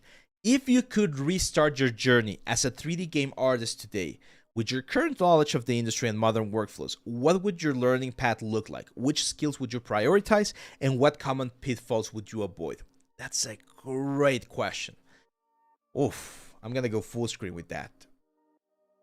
So if I had to start my career over, there would be 3 things that I would do differently. First of all, I would definitely focus more on traditional art. I neglected traditional art for a long time. Like I was against drawing, painting, sculpture because I just wanted to focus on 3D and digital stuff. And as I get older, I realize how important that stuff is. It really helps your digital art if you understand the fundamentals and the principles of traditional art.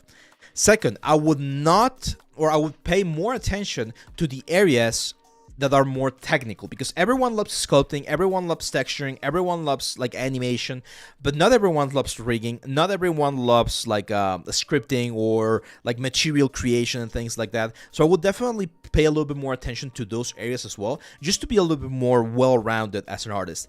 And finally, I would stop worrying about the project itself, and I would think about the product. It's a little bit of a different mindset, but it's not the same thing to be like, hey, I'm gonna do a character and I'm gonna do an amazing character. That's a project. That I'm gonna do a character that's gonna be very, very nice in game, focusing on silhouette, focusing on shapes, focusing on the side, making sure everything like flows and deforms nicely. Like that's focusing on product, not project, right? So changing that mindset, I think it's a very, very important thing, and I wish I had done that before. Like understanding that at the end of the day, all of the things that we do in the digital world, when you're doing for entertainment, of course, will be transformed into a product. So you need to think about the product at the very end, not just the part of the process or the project that you are doing, okay? I really hope that helps, guys, because I think that's a very, very valuable like mindset to have. Like think about how this thing will be as a product, not just a project. that makes you, again, that's a little bit of the like the business side of the projects or of the world, and this doesn't apply to personal artwork or things that you want to do for fun or to learn, but especially when you're working, it's very, very important to have that in mind. Yeah, no, we're gonna have tons of shorts from today's from today's thing. Let's see. This is another great question. What's one technical or artistic skill you wish you'd have developed earlier in your career, and why? Drawing. I suck at drawing. I still, like, if I could dedicate more time to learning how to draw properly, I would love to draw. Like, I know how to do my perspectives, I know how to do my forms and my shapes, but my line work sucks so bad. So if I could learn a little bit more about drawing, I think that could help me quite a bit in my career as well.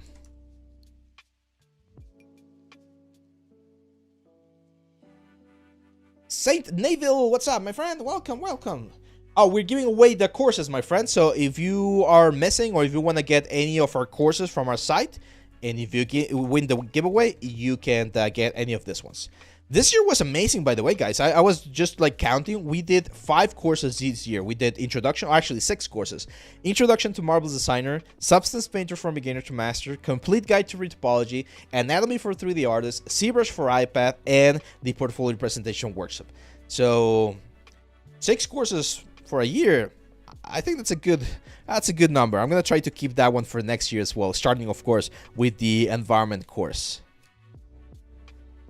We already have a couple of them like lined, well, the ideas of some of them. Yeah, the environment course is going to be on Real. So we're going to be working with Unreal as well.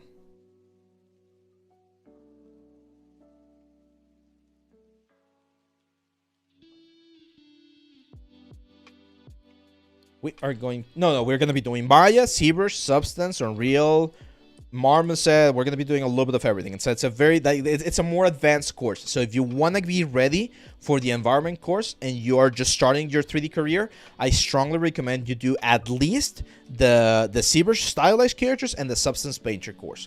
Like at least those two, so that you can like really make good use of the environment course. Oh yeah, if you haven't gotten the Substance one, Akiva, I think you're really gonna enjoy it. It's one of my favorites as well.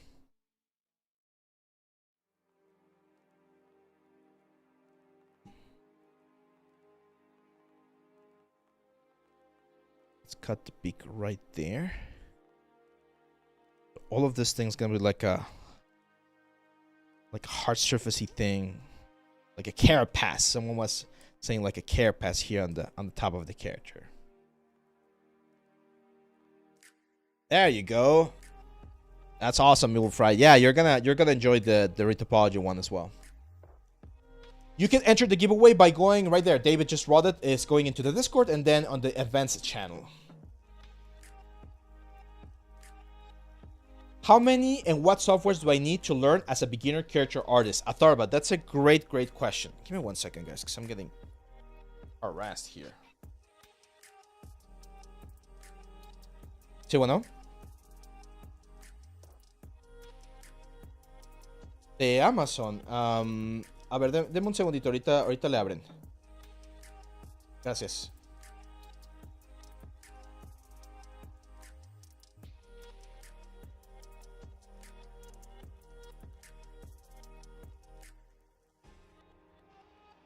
Give me 1 second, guys.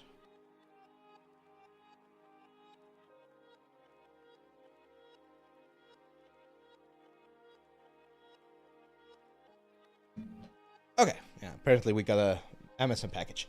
What was I asking, or what was I answering? Atharban, that's a great question. So as a character artist, you're going to need 3 main softwares. You're going to need a DCC application, which is the software where you're going to be doing most of your, like everything's going to end up on that software, like Maya or Blender.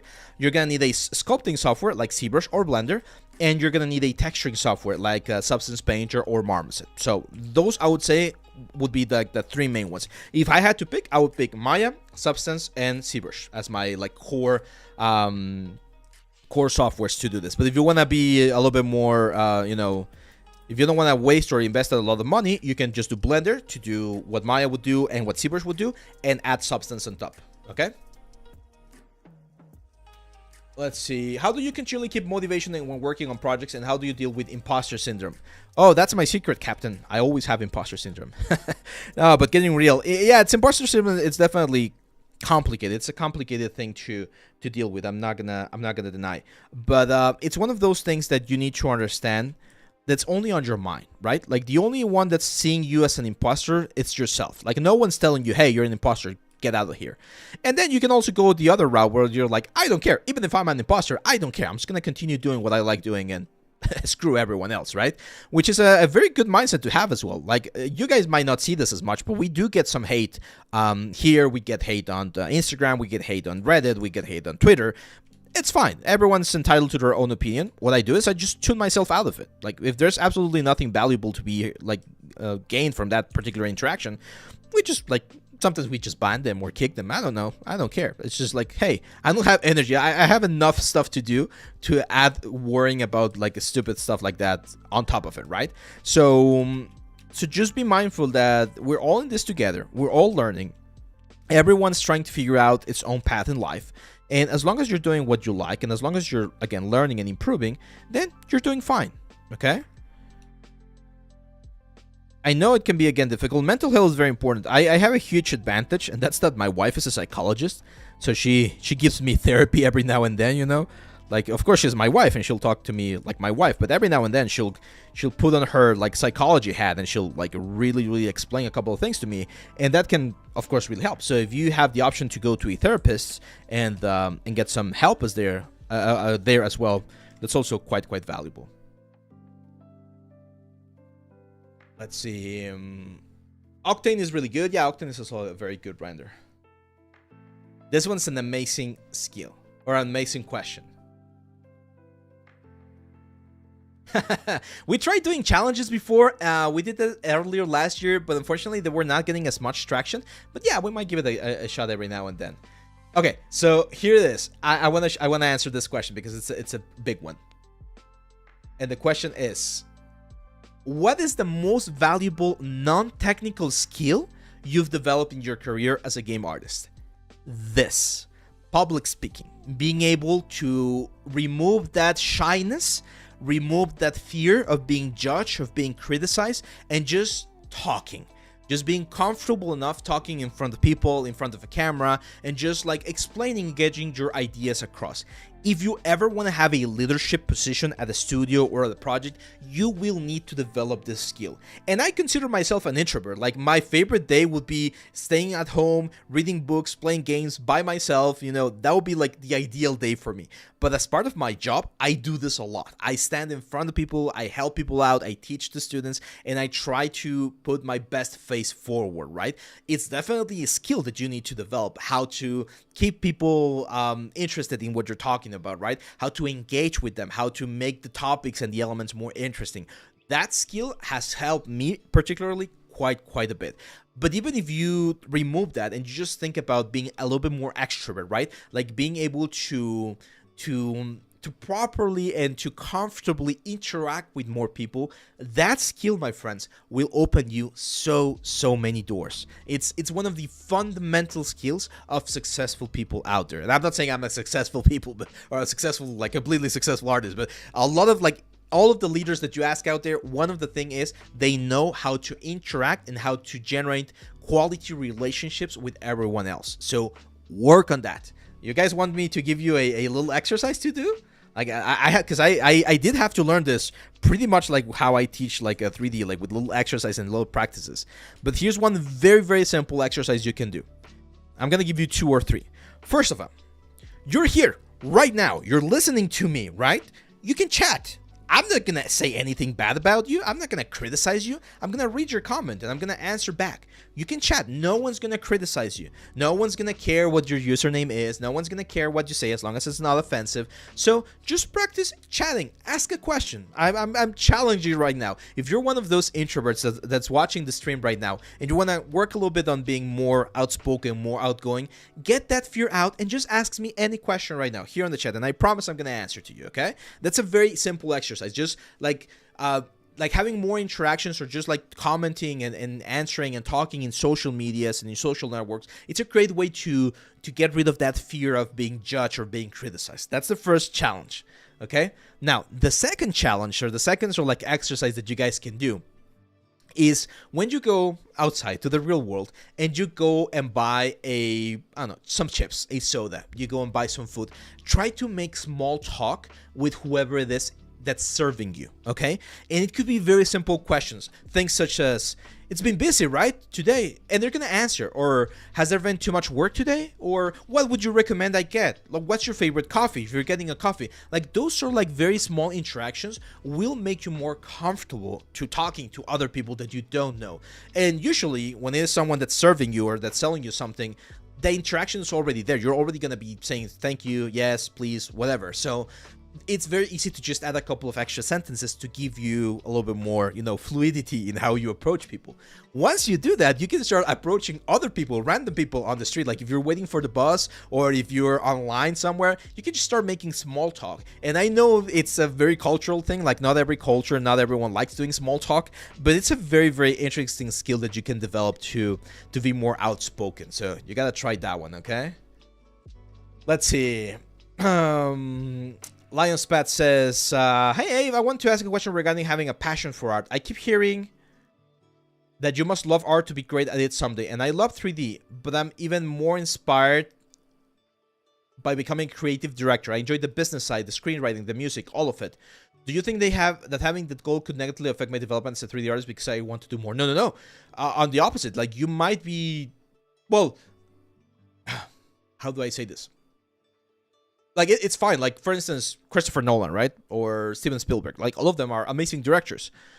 They might not be the best cinematographers. They might not be the best actors. They might not be the best lighters or the best writers. But they have a different kind of understanding on how to be great directors, right? So it's perfectly fine. If you want to do more, that's perfectly fine. And if 3D is going to be the first stepping stone for you to go and pursue like bigger goals, or I wouldn't call them bigger goals, I would just call them different kinds of goals, right? That's perfectly fine.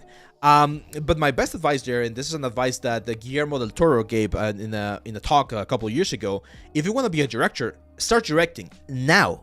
Even now that you're a 3D artist, start doing your own short films, start doing your own documentaries, start directing people, start creating teams, because those are the skills that you need to develop, not the 3D side of things. The 3D side of things can help you understand some parts of it, but if you really want to be a director, and as you mentioned, things like screenwriting, the music, all of it, you need to start doing that kind of stuff, because that's what you want to do.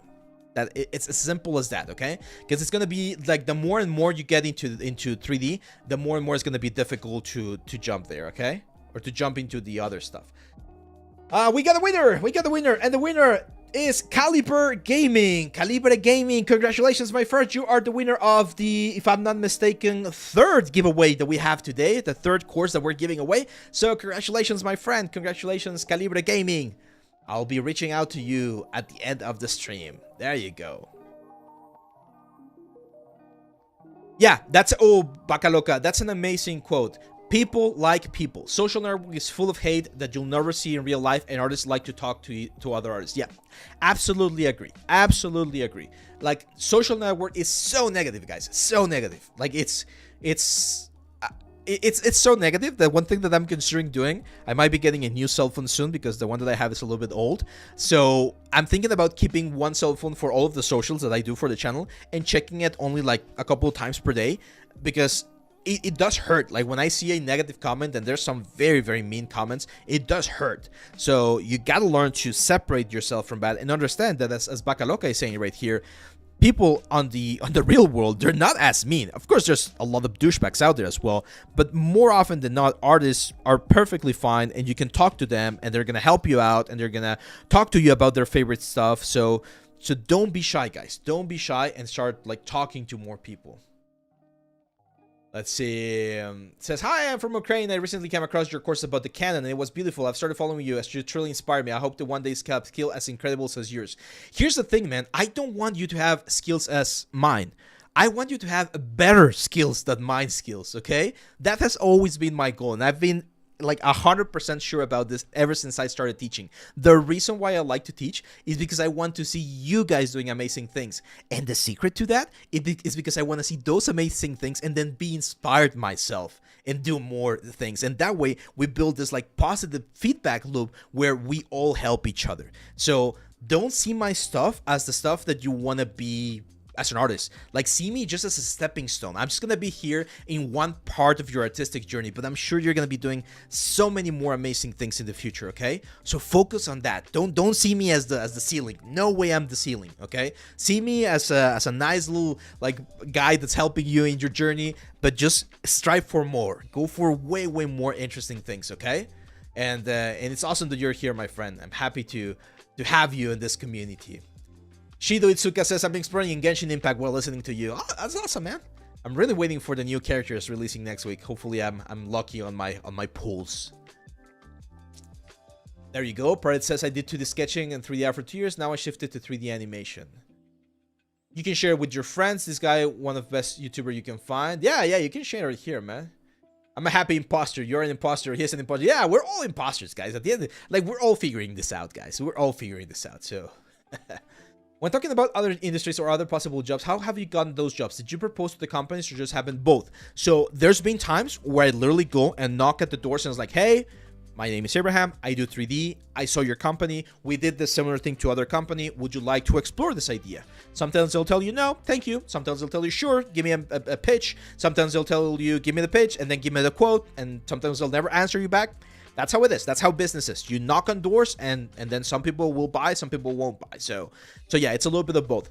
But I'm not gonna deny it. The more you do, the more times you do this, people will know you. And I will get phone calls. It's like, hey dude, I don't know, Esteban from this company, right? And now I'm in this other company. We want to do something similar to what we did in the past company. Can you give us a quote? And that's how you, again, like get more like connections as well. Like it is very funny. I mentioned that I started working as a mentor in Think Tank like a couple of months ago, and the way they found me was because apparently the guys at Marmoset mentioned my name to them. And that's how they sort of like got my contact. And then there was another student that contacted me. It's like, hey, I want you to be my mentor. And Think Tank allows us to sort of like propose whose mentor we want to have. So that student proposed me, and that's how I got in. Like, I did not call Think Tank or anything. They called me because I had those connections that knew me. So that's why I'm telling you guys, like, knowing people really freaking important. Let me play the music again. Let's go. I'm working in Chipotle. Oh, I love Chipotle. I miss Chipotle. There's no Chipotle here. And I do this exact same thing with my customers, and it has helped me immensely with public speaking. Yeah, that's a great way, right, Tharba? I often struggle with new concepts for monster designs. Do you have any tips to get new ideas and inspiration for that? I'm not a designer, but one tip that I can give you is look at nature. Try to combine a couple of different things from nature. It could be like a mushroom and an animal, or like a very weird plant and then like a reptile. Like a cousin of mine, he's a biologist, and he gave me an amazing plant. I've never been a plant guy, but he got me this, and I was like, this is so freaking cool. Look at this, guys. It's called the growing bear paw succulent. It's a succulent. It's a type of I'm not sure if it's a cacti or something, but it's a succulent. And it's so cute, right? Like the little paws, they look like bear paws. And I have it. It's right down here in my garden. So imagine, and I saw there was someone that did like a concept art of this one. This one, look at this. Right? So there you go. Someone took a bear, a very literal interpretation of the claw right there from the succulent, and they did this. And then someone else did this right here. So nature is one of the best ways to get inspired, and it's a matter of how you take the nature sort of like ideas or information and you make them into something more unique. Like, again, like this little bear right here. It's so cute. But yeah, nature, best designer in the world.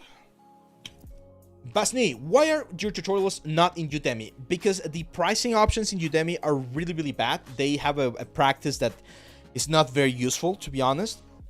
They take a lot of the profits of the course, and they always have them on sale, which it's great for customers. It might be great for you, but it's very difficult for us to keep this project going if we were offering those low prices. Also, piracy. They pirate the courses. Like, easy. Like the day you submit the course for approval, that day your course is already pirated on the web. And even though it can be done in other ways, it sucks that it can be done that fast with Udemy. So that's why we don't have anywhere else except for our site. Let's see. Before the world ends, we're gonna have last stream of the world, definitely. What fundamental things do character artists need to develop? Anatomy, proportions, and silhouette. Those are like the 3 main ones. How do you know when to stop following tutorials and start creating characters on your own? How do you build confidence for that? By failing. That's an awesome question. How do you start working on your own stuff and not follow tutorials? By failing. You try, you fail. You try again, you fail again. You try harder, you fail harder. That's how you do it. So yes, let's say you do a gun. You do a gun tutorial. Or not a gun. Let's say you do a character tutorial. You do a goblin. Cool. You finish the goblin. Looks cool. Now you try doing an orc by yourself. It sucks. Now, you now try doing a cyclops by yourselves. It sucks a little less. Okay, then you try doing, I don't know, like a giant, again, by yourself. It sucks a little bit less. It actually starts looking quite nice. Cool, well then you do, I don't know, like a zombie or something like that, and it looks quite nice. That's how you grow. You start like losing those like wheels. If you've ever learned how to ride a bike, that's how you do it. Yes, you start with the training wheels, but once you stop using them, you are gonna fall a couple of times and it hurts. But that's how you learn, and eventually you don't fall as often. You might still fall even if you're a professional, right? But that's how you learn. You fail faster, you learn faster. Okay? Hopefully that one's clear as well. That one's gonna be a good short. I know that. Fail again, and fail better. That's right. Let's see. Feliz Navidad, Tyrar. Feliz Navidad. Thank you. Yeah, I have like 120 pulls from Mawika. So let's see if I get her. I'm gonna try to get her and maybe Citlali. I'm still debating whether to get Citlali or the weapon, but yeah. Garuna, are Udems really compulsory for it? No. Udems are only needed if you really need that amount of resolution. If you don't need that resolution, you can just have a single map, a Garuna. You don't need that much. Let's see. I've been freelancing for the past 6 months and have been having a hard time getting better clients. I've mostly worked with clients that pay very little. How can I find better clients and build connections? I would need to see a little bit of your work, MHD. If you want, send me a DM on Discord and I might be able to help you out there. Because if you're already working, you're already getting clients, then it might be an issue of pricing or it might be an issue of quality. It might be that we need to find specifically the kind of like level that you have. When you plan to release complete character creation course like Tyros? Next year. Next year, we're going to have a character creation. So next year, we have a bunch of courses prepared, or at least on the, so like on the planning stage. The first one is the environment course. We have one, I don't want to announce them. That's going to spoil the fun a little bit. I'm going to announce the ones that we've already announced. So we're going to have the, freaking environment course.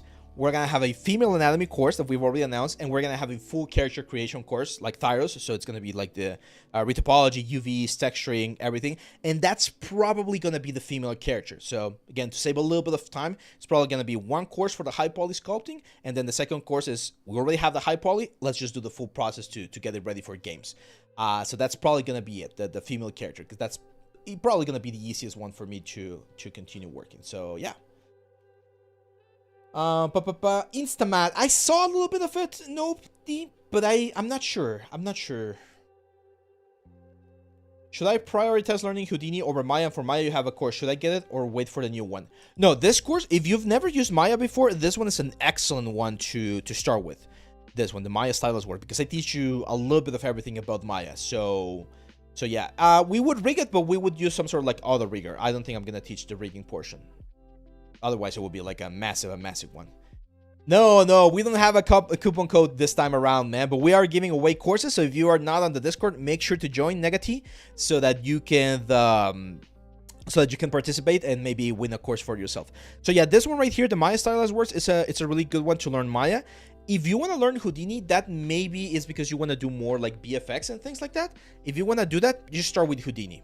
Because even though Maya has some good like destruction tools and things like that, it's way better or Houdini's way better at that.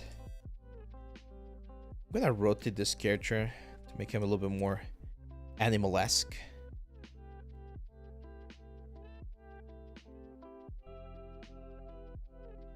Go.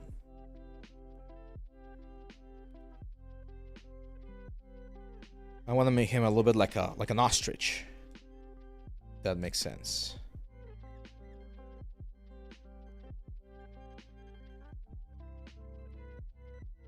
There we go. Yeah, Houdini is a monster program, but yeah, Houdini can be used for game dev as well. It's a different, yeah, it's like a different language. It works quite different, but it's being used quite a bit in some of like the AAA games nowadays. So it's not a bad idea to learn it. But yeah, it's definitely a little bit more procedurally. How many UDIMs is fine for a AAA character? You can maybe go to like 6 4K UDIMs, I would say. It's gonna give you a really good resolution. Can you please create a complete process tutorial of character designing, then unwrapping, then texturing? Yes, that's what we're gonna do for the female character, but it's not gonna be in a single video because this is a feedback that we've gotten from several of our courses, and people don't like when tutorials are like 40 hours long because they don't watch everything. So we're probably gonna split it into a couple of parts. Of course, the price is gonna be adjusted accordingly, because otherwise, imagine I would have to release like a 60-hour course, and it's gonna be priced like at $150, and I know people are gonna be like, "Oh, that's way too much." It's like 60 hours of courses. It's like more class time that you take at a university, right? So we need to find like a good balance for everyone. Let's see. I've started learning some of your courses and have started to do some of my own characters. Can you tell me the steps for making a character or things to look for while making a character? Again, Shreya, similar. If you're taking the stylized character course, the Oni, it's proportions, it's silhouette, it's anatomy. Those are like the fundamental things that you need to have as when you're doing like a character, right? Especially a character of that type. I'm gonna give it a little bit for a round beak right here.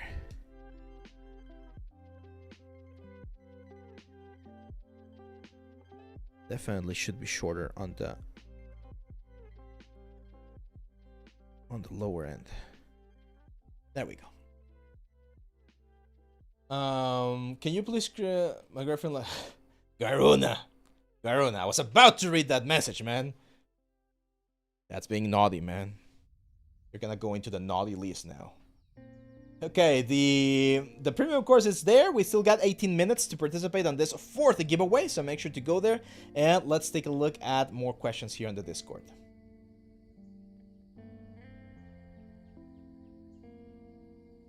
Oh, that's a great one. It's a great one. I'm gonna answer that one. That one's also from Ryan. But we got another excellent question over here. Tell me the truth. Do you sculpt in your dreams too? No, I don't think I've ever sculpted in my dreams. But here's one thing, and I actually have it on my phone. Every now and then I'll get like a very weird dream, like a very like vivid dream of like something that looks very cool, and I'll wake up and I'll just like quickly write down what it was so that I don't forget about it. So that's important. Keep a note of like cool things that you see every now and then. That's fine. Alan Castillo says, outside of the 3D topic, how has being a father and husband been for you? What have you learned from this experience, and what would you recommend to new parents and husbands? Whew, that's a tough question, man.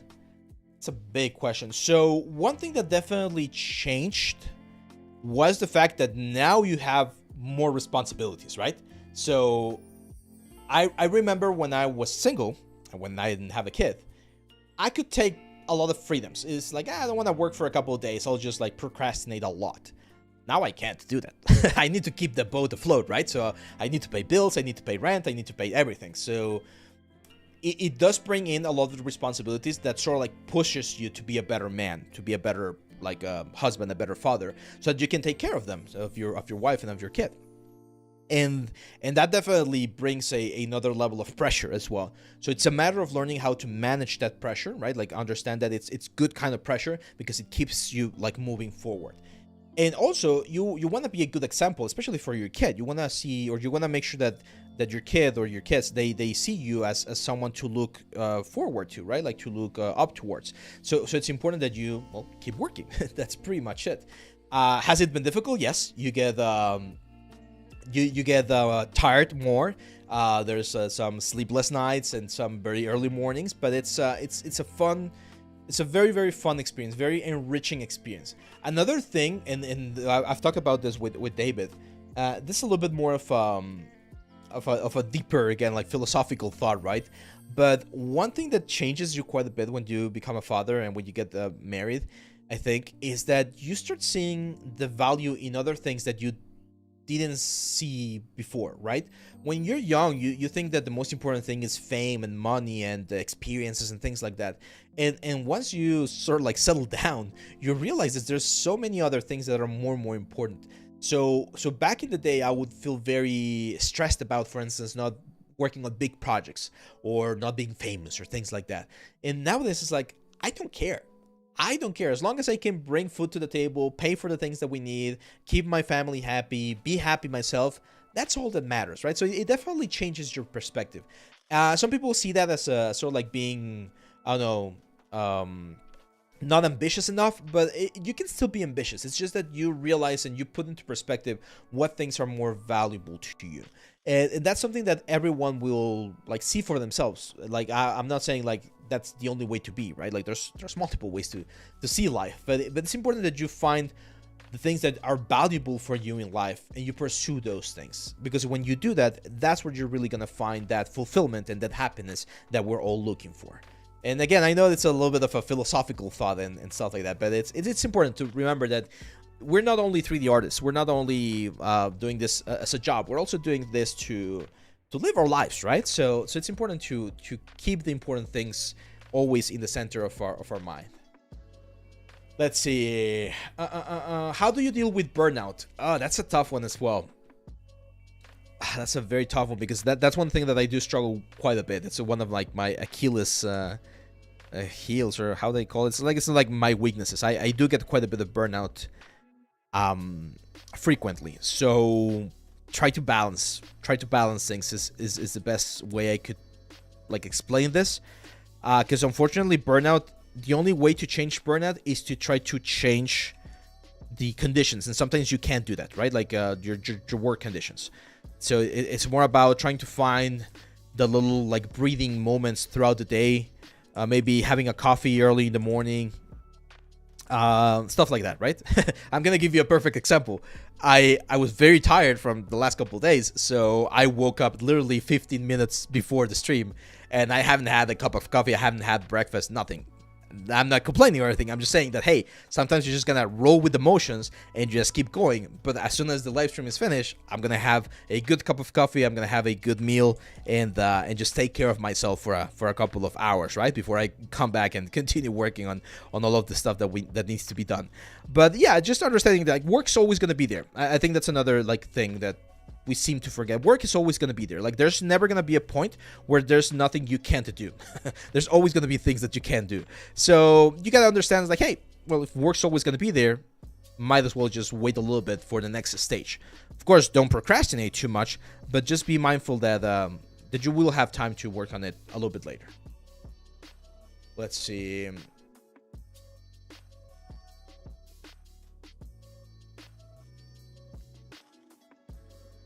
Yeah, Jigadi-san, I don't always present my UVs unless it's a very important thing. Again, if you have good textures and good elements and there's no stretching, you don't really need to show your UVs. But if you want to show the UVs, like just a snapshot is more than enough. Another way that you can do to deal with burnout, Pickerfish, and this is very important. Give me 1 second. Not every single thing that you do needs to be out there in the social world. Like there's, especially when dealing with burnout, you need to understand that you need to sort of like bring the spark back and find why you like doing the things that you like doing.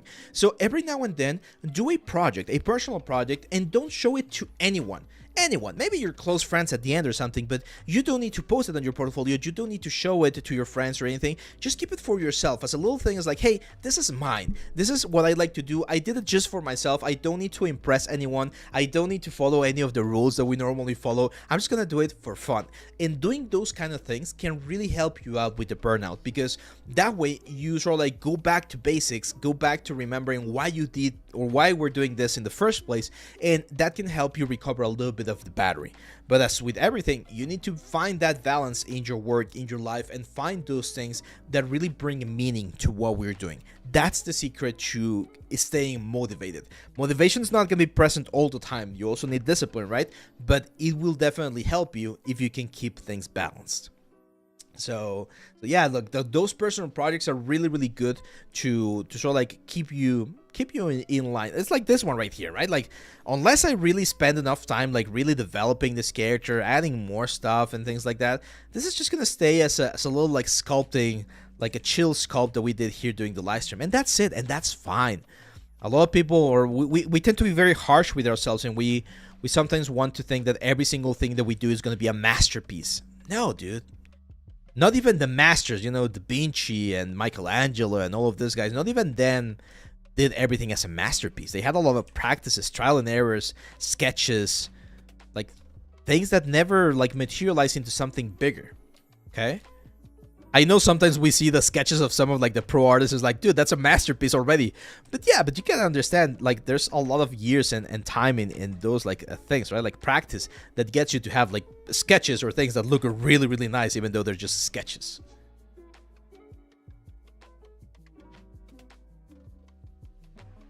I'm 32. I'm 32, Wizard Grun. No, it's not personal. I've mentioned that before. I'm 32 years old. I started my 3D journey when I was 19. So I've been doing this for 13 years. I'm really bad at math. Let's see. Matthew says, I'm 30 years old. I've been in game dev for 3 years as a 3D artist. I'm working on an internship task, and it's challenging. I feel like I'm not learning quick enough, and my skills aren't enough for my age. Everyone's has a different journey. Like when I was 19 and I started my 3D journey, there were people on my class that had been doing 3D for the past 10 years. Like there was this guy who started doing 3D when he was 9 years old on Blender 1.3 or something like that. It's like, dude, come on. Like, how am I able to compete with those guys? But that's when you realize you're not competing against them. Everyone has their path. Everyone has their own journey. And yes, he might have that like very nice experience on 3D since he was very young, but at that point I had other things that he didn't have. For instance, a very quick example, like at that point my anatomy knowledge, because I took that 1 year of medicine school, was better than his. So we all have strengths and weaknesses. It's part of life, and it's useless, like completely useless, to compare yourself to others because you don't know what they've gone through, both good and bad. So just compare yourself to yourself. Focus on yourself. That's a very nice advice I can give you. That the moment I stopped doing that, and that's the next question that we have in the Discord. Well, it's about feedback, but it's similar to that. It's like one of the things that really helped me on my career is the moment I stopped comparing myself to other people. That's when I started like really enjoying and really growing, because I could compare myself to myself and be like, hey, next project, it has to be better, has to be good. And that way I knew that as long as my next project was better than the previous one, I was improving. That's the thing. Abdullah Div says, not gonna lie, sometimes fear to fail is just haunting. You want me to give you a secret about that, Abdullah? Do you want me to give you the best secret about the fear of failing? You're already failing by not trying. So, like, if you try, there's only two options. You fail and you're in the exact same spot you are right now, or you succeed. And that's great, right? So, there you go. Just try. That's very funny. Oh, this is going to get a little bit more personal. But when I was about to meet my wife, I came back from Los Angeles. And I told myself, I want to start like meeting girls. I want to date. I want to get a girlfriend, right? And see what happens. And I started asking a bunch of girls out. Of course, not in a creepy way or anything, but that was just like my strategy was chat them up, you know, talk to them a little bit, and then like direct to the point. I'm just going to ask them if they want to get a coffee and just like have a good time, right? And it's like, hey, you want to get a coffee? And I would get plenty of no's. And the strategy was very similar. And this is something that my dad gave me. It's an advice. He was like, you already have the no. Like, you already have the negative answer because you haven't even asked them, right? So at this point, you don't even have a date. So worst can happen, you're in the exact same spot. You're going to say no. You still don't have a date, so nothing changed. But the worst case or like best case scenario, you do get the date. You do get the opportunity. You do get like the success. Same thing with this. Like, if you want to try and be a 3D artist, right now, some of you might not be. Might just be starting your 3D artist, and you might not think you're successful. Well, at that point, you can try, and you're not going to lose. A lot of people feel like if you spend a lot of time trying something and then you fail, that everything is worthless. No, nothing is worthless. Nothing is worthless at that point, because you learn a lot of stuff along the way. And those things, those skills can translate to the next thing that you're going to be trying to do. Can I give you another example? And I'm not saying that I want this to happen, of course not. But if, let's say, in 2 or 3 years from now, something happens to this channel and we can't continue, which again, I really hope that that's not the case, does that mean that all of this time that we've invested on this content, this stuff, it's gone? No, of course not. Because all of this experience, all of the skills, all of these things, they will translate to something else. So that same thing happens in life. Like, if you want to try something, if you want to try to be a 3D artist, if you want to try to do your own game, you want to try animation, you want to try modeling, do it, try it. And even if you fail, you will learn. And that's the most valuable thing. Okay? Oh no, there's no guarantee anywhere. Abdullah, there's no guarantee you're going to wake up tomorrow, man. Like, this is going to sound very morbid, but you could be rammed by a bus in the next couple of hours, and this is the last message that you're writing here on the Discord channel. And we're all going to be very sad, of course, if that happens. But the point is, yeah, there's definitely absolutely nothing certain or guaranteed in this life. So might as well try, right? Within your own situation, within your own limits, within your own reality. Because I know people have to work, people have to take care of their family, people have to study. Maybe the country that you're in doesn't have a big 3D industry. Like, there's a bunch of factors out there. I know. And I understand that not everyone has the exact same opportunities. And it sucks. I wish it wasn't that way, but it sucks. But my point is, within your own reality, within your own capabilities, within your own world, try to do the things that are going to get you closer to your goal. And yes, you might not succeed. That's the unfortunate side of life, right? But we don't do this because we're going to succeed. We do this because we want to do it, right? That's one of these things. Let's see. What did I get? Like a little ding somewhere. Exactly. You tried. In beginning of this year, I'm below average student in my class, but after watching many courses and video and also practice, so now I'm a best student in my class. Oh, there you go, man. That sounds great. Oh, this is a great question by Ryan. A great question. And we're going to go full screen with this one because it's something that probably a lot of people struggle with. How has your relationship with feedback and iteration changed throughout your career? What's your current approach to receiving and implementing feedback? Great question. Oh, but we got the winner in 2 minutes. I'm going to answer this in just a second then, because we got the winner. Give me 1 second. Let's go over here. Let's go stream. There we go.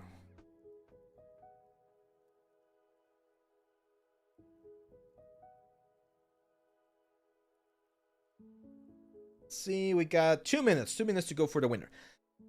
Let's see. Shrey says, I'm at 27, not getting job as a 3D artist, and on LinkedIn daily watching AI stuff, and now AI creating models. In India, most people doing this for salary, not as hobby. Yeah, I mean, if that's the reality of your country and you're willing to live with that reality, Shrey, like if you are like, hey, I'm just gonna do the easiest thing to get paid, even if I need to use tools that I might not agree with, but I just want to get the money, and then on my free time I'll keep working on my stuff, that's perfectly valid as well. Like, I know we don't agree with that, but that's the reality of the world. That's the game that we're all playing. So if you don't want to be part of the game, then you can't complain about the rules of the game. If you do want to be part of the game, then you gotta adapt to whatever the new rules are, even if it involves things that you might not agree with. At any point, you're free to not play the game, right? Like, not playing this like with the rules, but you also gotta understand that if you don't play with the rules, you might not have access to things that you want to have access to. So you can't have it both ways. It's a little bit of both sides.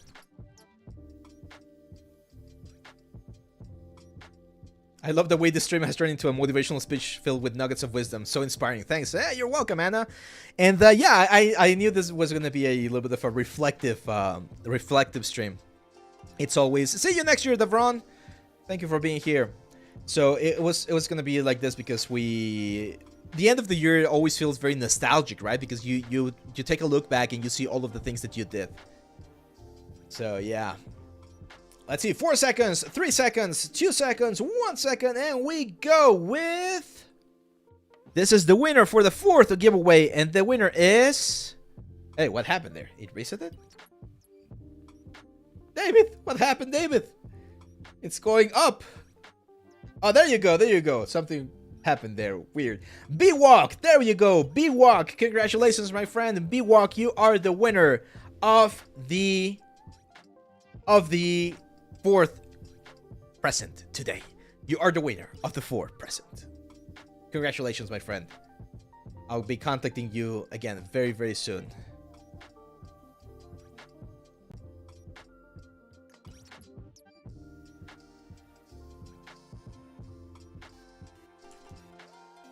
Give me 1 second, guys.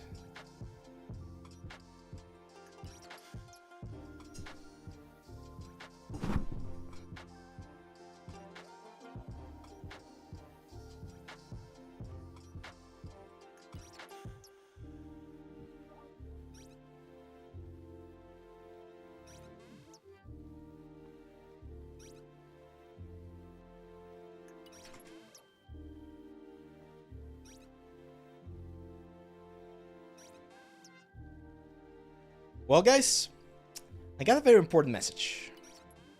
I have a very important message for you guys. Wolf Girl saying, "Hey, Abe, wanna see a magic trick?" Wolf Girl, what are you gonna do, Wolf Girl? No. I think I know what you're gonna do. I think I know. Oh my God, Wolf Girl with another tier 1 subs, 10 tier 1 subs, and 3 or 2 more from, or 5 more, 17. I don't know how many we got, but oh my God, that's a lot. There you go, Wolf Girl. Thank you very much. And you know what, Wolf Girl? Yeah, David, I think we have a magic trick too, right? I think we have a magic trick too.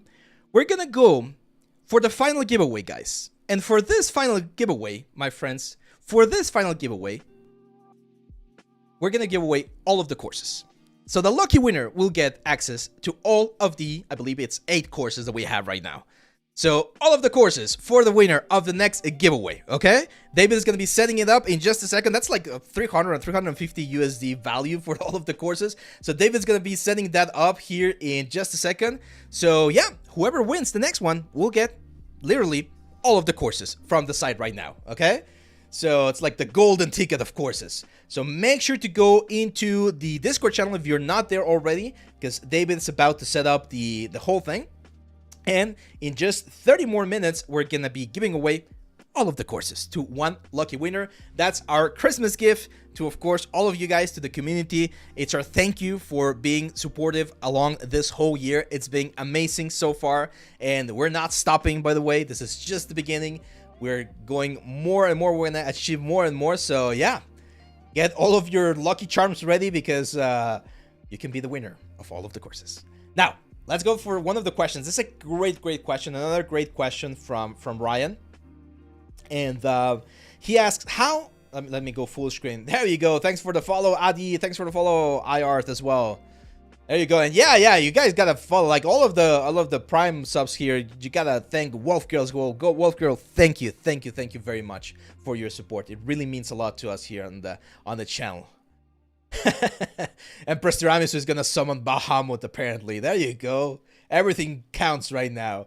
Okay, so the question is, let's go full screen. How do you handle feedback? Well, you gotta understand 2 things about feedback. There's opinions and there's feedback. Opinion is, I prefer red, I prefer green. That's pretty much it. Like, once you hear those kind of like things, you just focus on what you prefer the most, and that's just an opinion.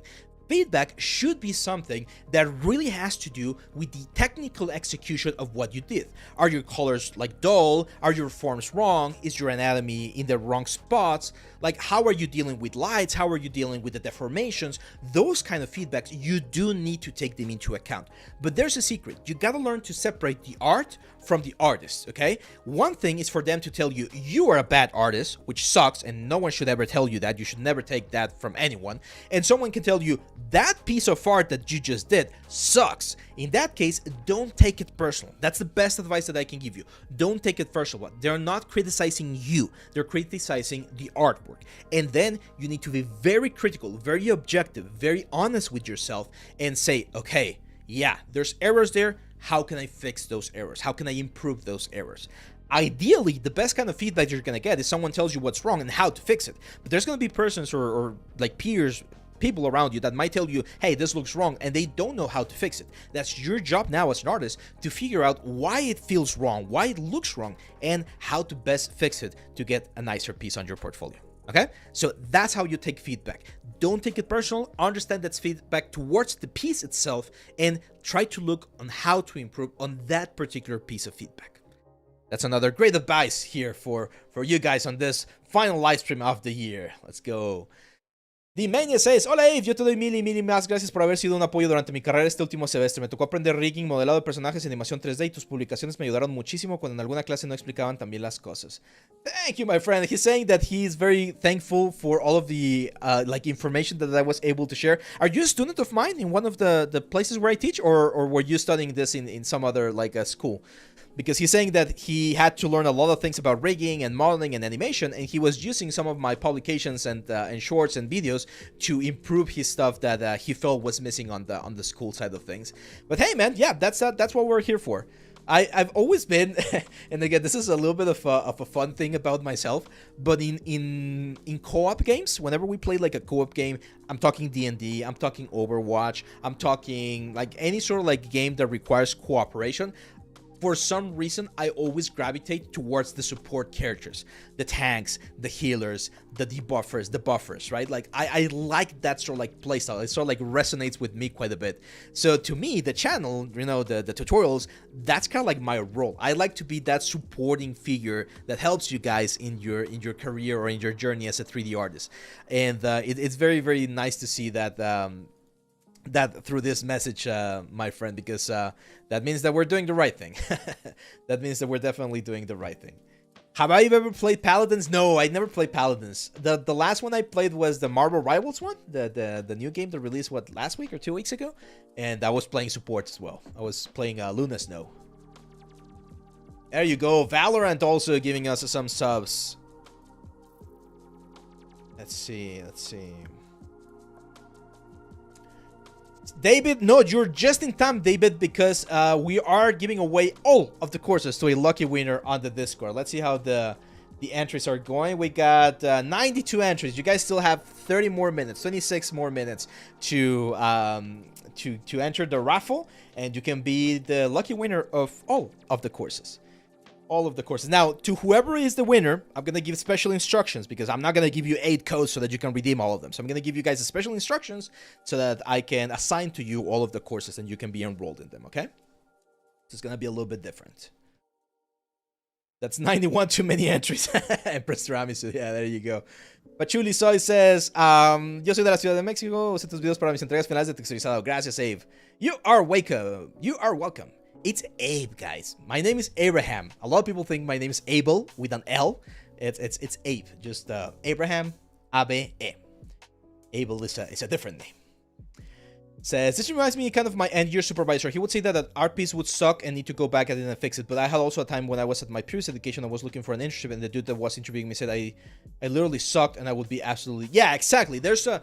That's like... If I ever deal with those kind of feedbacks, I always just like zone them out. Like, I don't even care who you are. You could be the best artist in the world, but if you treat me like crap, instead of criticizing the artwork, right? If you're criticizing me as a person, dude, no, that sucks. Now, there's a little bit of a caveat there. There are some artists that are also very like trashy human beings. Like, they're very, I don't know, egotistical, or they might be very rude. And at that point, you're free to, of course, like criticize that person. Like, hey, dude, you're being very rude. But for your artwork, yeah, like those kind of like that's not a place, Wolfgar, where you would like to work. Like, if the first people you meet from a new company is treating you like crap because he thinks that your work sucks, like, what are you even doing there? And I know that there's like a lot of ambitions and things like that, but at least for me, that's not the type of like a work environment that I want to be part of. How do you get my mentorship? You can send me a message on Discord, Jigadi-san, and I can send you the information. I do offer mentorship sessions. They're like 1 hour sessions where we go over anything that you want to like cover, and I give you homework, give you feedback, all that kind of stuff. You can send me again a message on Discord, and I'll give you more information about that. I won't have mentorships this week or next week though, because of the of the holidays, but the second week of January, I start again with mentorships.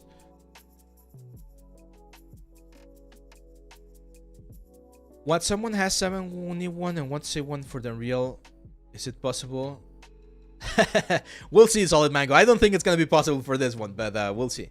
Si tuvieras la oportunidad de trabajar en cualquier proyecto cinematográfico, I would love, Alberto, I would love to work for any of the cinematic houses like Blur, Digic Pictures, Pixomondo, all of these guys. Like doing a character for them would be amazing. Or the Blizzard, of course, like Blizzard Cinematics.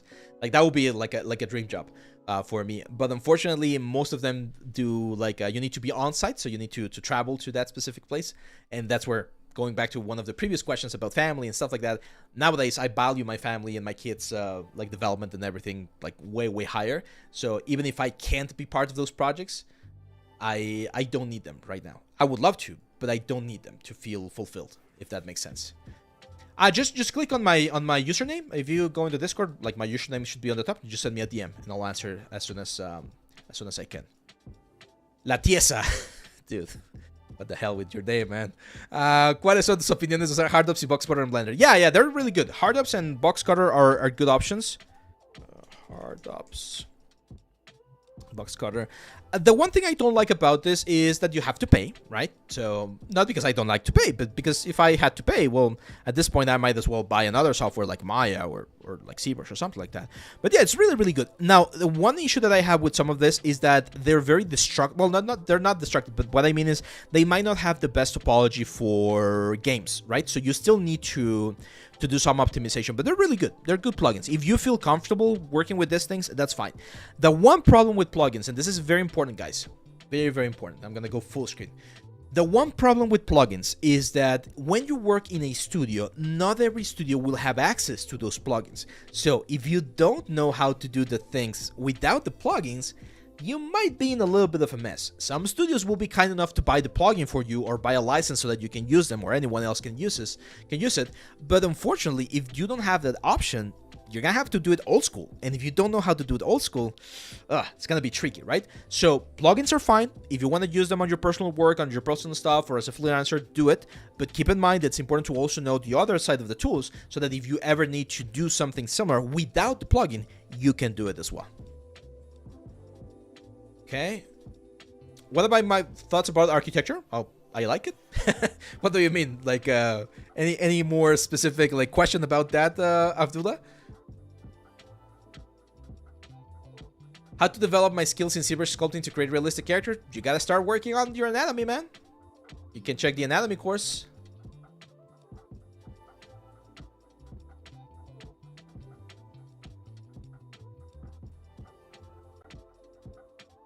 Empress Tiramisu, anyone have tips on how to not feel pressured by time?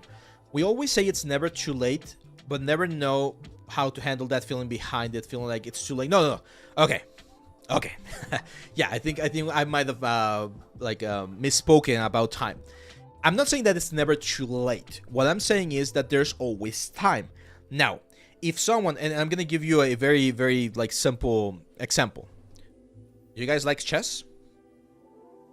I like chess quite a bit. And if you know, recently a new chess champion emerged. This guy right here, right? Gukesh, right? I think it's Gukesh. Pretty sure it's Gukesh.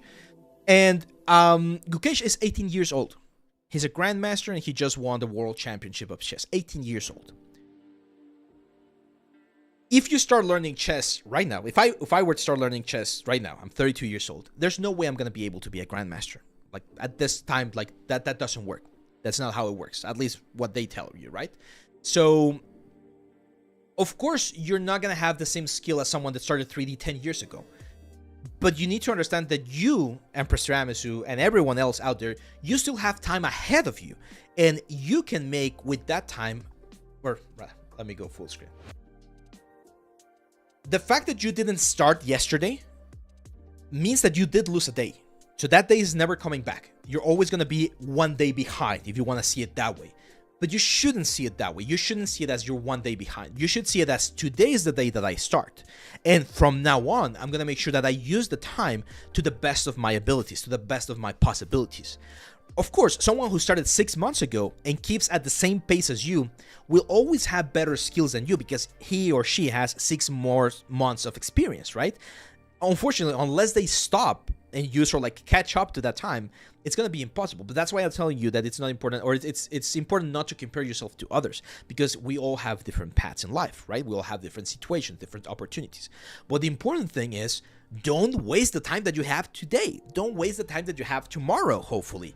Don't waste that time. Don't wait until the last minute. So when I say you still have time, even if you're 30 years old, 40 years old, 50 years old, I have another mentor or mentee that I'm working with. He's about to retire, so he's probably like about 55, 60 years old, and he wants to take 3D as a hobby as he goes into retirement.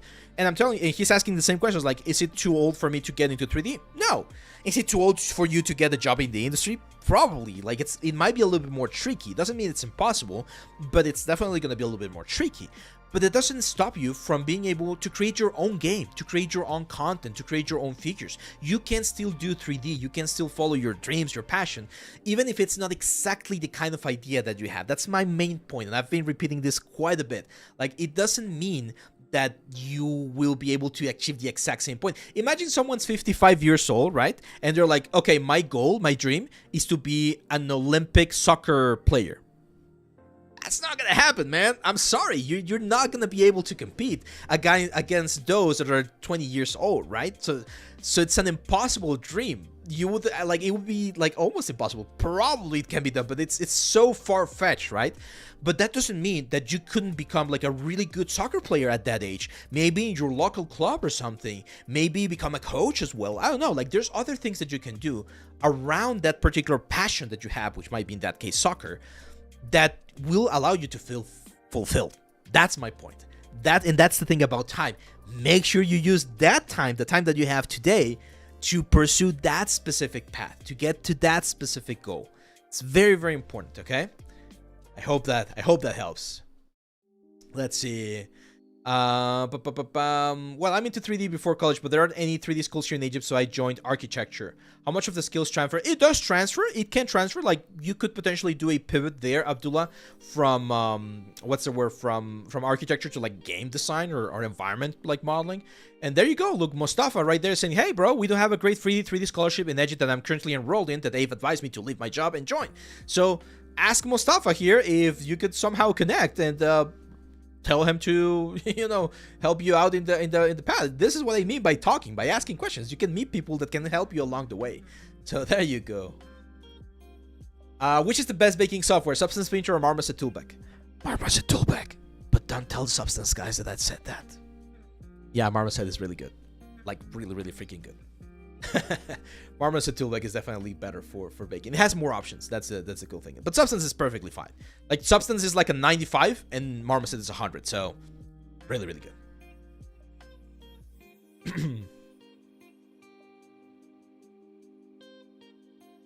Nikit Stupid says, hi Eve, just curious, how practical is it to study architecture after studying animation for 4 years? It's totally practical, man. Like, if you really like architecture, like, if at this point you're figuring out, hey, I really like architecture, I want to get into that, do it. Again, do it. It's totally doable, and a lot of the things that you learn from like animation will transfer. Light, proportions, silhouette, form, design, all of those things will transfer. Now, do you need, like, if you want to be an architecture, then, or like an architect, then you definitely need to get the degree. But if you just want to do like architectural renders, you could just like start learning about that stuff. Yes, no, we're not going to have just a video. We're probably going to have a course, a full course about Marmoset soon, Wolfgirl. That's another one of the ones that I want to do. I've been struggling making key cuts for 3D printing my figurines. Any tips for 3D sculpting for 3D printing? We do cover that on the anatomy course, but the best thing you can do, man, is just here inside of ZBrush. Just append a cube. Oh. And use light booleans. So, for instance, this cube right here. You just rotate this, and if I want to cut the head from the body, that will be the cut. Now I just need to add a positive lock right there, or like a positive key, and a negative key on the other side, and that's it. So normally the cuts I do them inside of ZBrush with booleans. Yeah, we definitely want to do a Marmoset. We've been messaging them to see if they want to do some sort of like collaboration, but we haven't heard back from them. Hopefully we can get something going. Is this Marmoset cheaper than Substance? It's cheaper in the long run. It's a little bit expensive at first, right? They did have a sale during Black Friday. It's gone now, but where is it? There we go. So it's individual. It's $400. So it can be a little bit pricey, right? But I think Substance is like $30 per month. So it's a little bit more than a year for that you would be paying for Substance, and it's perpetual. So you don't have to pay anymore, and you can do texturing. You can do pretty much anything from Substance. So if money is an issue, and you can afford to get it, it's a good option. Some like industries do use it, so it's definitely an industry standard, I would say. But Substance is still a little bit more affordable due to the like monthly payment, right? Yeah, Steam has Substance Painter as well. Hey, Eve, what are some ways you would recommend for improving your observational skills and studying reference? Oh, that's a big question.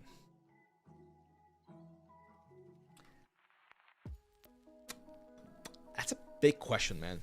I'm not sure. It's a good question. It's a really good question.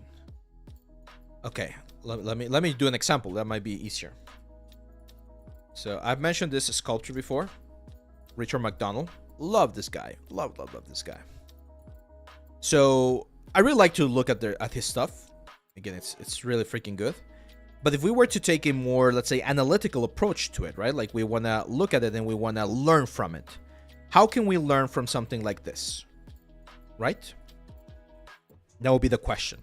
How do we learn from something like this? And the answer is you try to break it down into different parts of the learning process, right? Because you cannot, or it would be very difficult to try to find all of the things that we can learn, because we can learn a lot of things. So if I am, for instance, if I want to improve my renders, right? I will be like, okay, what things do I see on this thing that I really like that could help my renders? Well, definitely the silhouette, right? It has a very clean silhouette from the background. And what do I see here? Well, I see that the background is darker, or relatively darker than the light that's hitting the character. Where are the lights? What lights are we using? Well, we have definitely a global light, right? Because not everything is like on a super harsh shadow. There's a little bit of a rim light right here, so there might be a very, very soft light coming in this direction. And there's a very strong light coming in this direction right here that's giving me this shadow right here. The shadow is soft, right? It's not like a hard line. So that means that the shape of this, it has like a diffuser or something. So it's like a big light hitting the character like this. And then I look at the sculpting process. Like, what do I like about the sculptor? Oh, the gesture, for sure. Like, look how dynamic all of the angles are for the character. Very dynamic. The pose. And then we can look at the muscles. Look at the gluteus right there. The quads right there. The leg muscles right there. The bumps on the different elements. The striations that we have here on the pectoral muscle, right? So that's how you start analyzing every single thing. You try to focus on one part of the element that you want to learn. And then you, like, really ask yourself the question, what is he doing to get it to look like this, right? And then you do research. Research is also important. So for instance, copper sculpture, if I look for treatment, you're going to see that when copper is finished casting, it doesn't look like this one. That one looks like a green sort of like patina effect. Why is that? Because when you finish sort of like doing the copper, you still need to do a process to generate the surface that's going to give you that sort of like finish. And it says like, oh, look at this. I just found a new book called Copper and Bronze in Art by Corrosion and Colorance Conservation. And maybe you can get a free copy of this one. And there you go. Now you learn something new about copper, right? So it's about research. It's about asking the right question, learning how to ask the right questions. And it definitely is a skill that you need to develop yourself. It's a little bit difficult for me to explain what steps you could follow to develop that particular skill. So it's more about like trying your own sort of like approach to see how you find those answers. Now, I know we, what's the word? I know we don't like AI too much these days, right? Like, especially as artists, we feel a little bit attacked by AI. But AI is a great tool as well. As with everything in the, what's the word? As with everything in the world, if you use it the right way. So for instance, I can ask, I have ChatGPT on here on the other side. I can ask, what are the chemical processes used to prepare a bronze sculpture?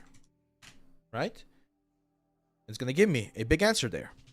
Alloying, okay, I didn't know it was called alloying. Now I look about alloying. Wax burnout, okay, molten metal peering. And there you go, you start getting a lot of information that's gonna inform you and give you a better understanding of how a specific process works, okay? So it's about asking the right questions, I would say. What type of portfolio should I make that help me get a job? It depends on what you want to do, Garuna. If you want to do characters, you need characters. If you want to do props, you need props. If you want to do environments, you need environments. I'm working on cotton cloth. Once you make soft cloth, but while texturing in substance, it looks heavy. What can I do? You need, that's, Anik, that's, what's the word? That's going to be a thing related to materials. So the materials, once you go back to your render, you might need to add a little bit of surface scattering to the whole thing. You might want to blur the textures a little bit. Like there's things that you can do on the material side of things for the material to not look like cardboard, as you're mentioning. 9 more minutes, guys. 9 more minutes for the big prize, for the big award for today's stream. Let's answer a couple more questions, because after the big award, we're going to be calling this... what's the word? This special stream. Okay, so let's go here. If you have more questions, this is the moment to do that. This is a good one. Is it okay to use AI concept art in your 3D models? Yes, it's okay. But to be honest, if you're using AI, there's nothing from stopping you and going online and looking for real concept art. You're going to find more information and cooler concepts done by artists than by AI. So can you use them? Sure, you can. But ideally, you want to use something that's not AI. Interestingly enough, and this one escaped me, the Oni course, the original concept of the Oni course was apparently started with AI, and then the artist gave it a little bit of a touch over. So I totally missed it. It kind of like shows in a couple of parts where it's difficult to find some like elements on the body, but yeah, it's okay. Like you can use AI for concept arts, but it's better if you find the like original pieces. Abdullah, that always happens. It's a cycle. It's a cycle where generalists are more looked for, and then we got more specialists. It's a cycle. When I was in school, they were looking for generalists. After I got out of school, they were looking for... when I was in school, they were looking for specialists. When I got out of school, they were looking for generalists. A couple of years later, they were looking for a specialist again. And now it seems to be shifting back again to generalists. So it's always a cycle. It's always a cycle.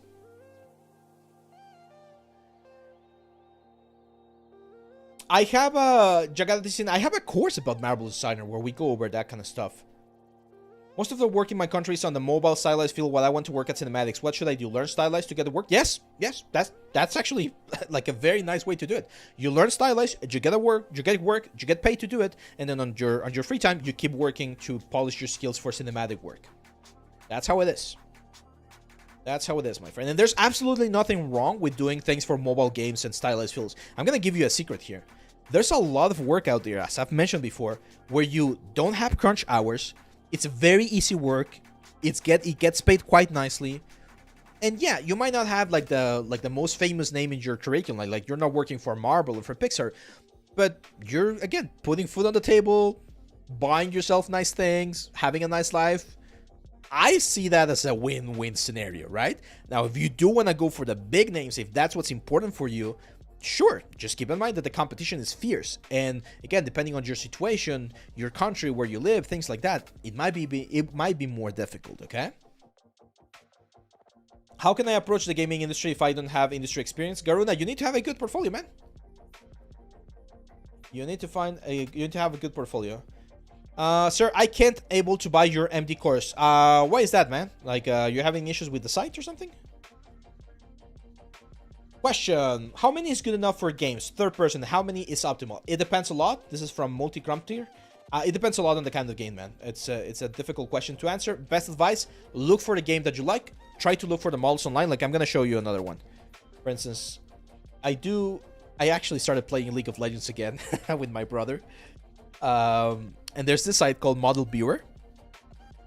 And a very cool thing about this one is that you can see the models. So this is a great way to study not only like the textures and the hand painted stuff and all that things. You can actually go here. Let's go to the T-Pose. And you can download this. I'm not sure if this is legal. I don't think it's legal, to be honest. But you can download the STL. Let's go Blender real quick. It's called modelviewer.lol. Modelviewer.lol. I'm not endorsing it or anything. I'm just saying that it's out there, right? There we go. Rotate on the X. And once you have this right here, you can take a look at the wireframe. And you can get an idea of how dense the elements are. Okay? So this gives you an idea of the whole thing. Now, Blender users, you're going to have to help me here. There's an option here, I think, to untriangulate.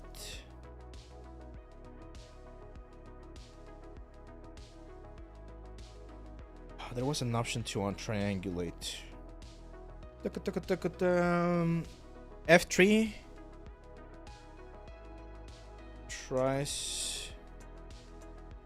try to mesh. Go to edit mode. And what? Select all the faces. Alt J. There you go. There you go. Nice. Yeah. So that's it. You can see proper topology there for the animation of the faces, animation of the mouth. Of course, there's a couple of errors there, probably from the triangulation thing, but you can get a good idea of how they're like approaching this or like construction.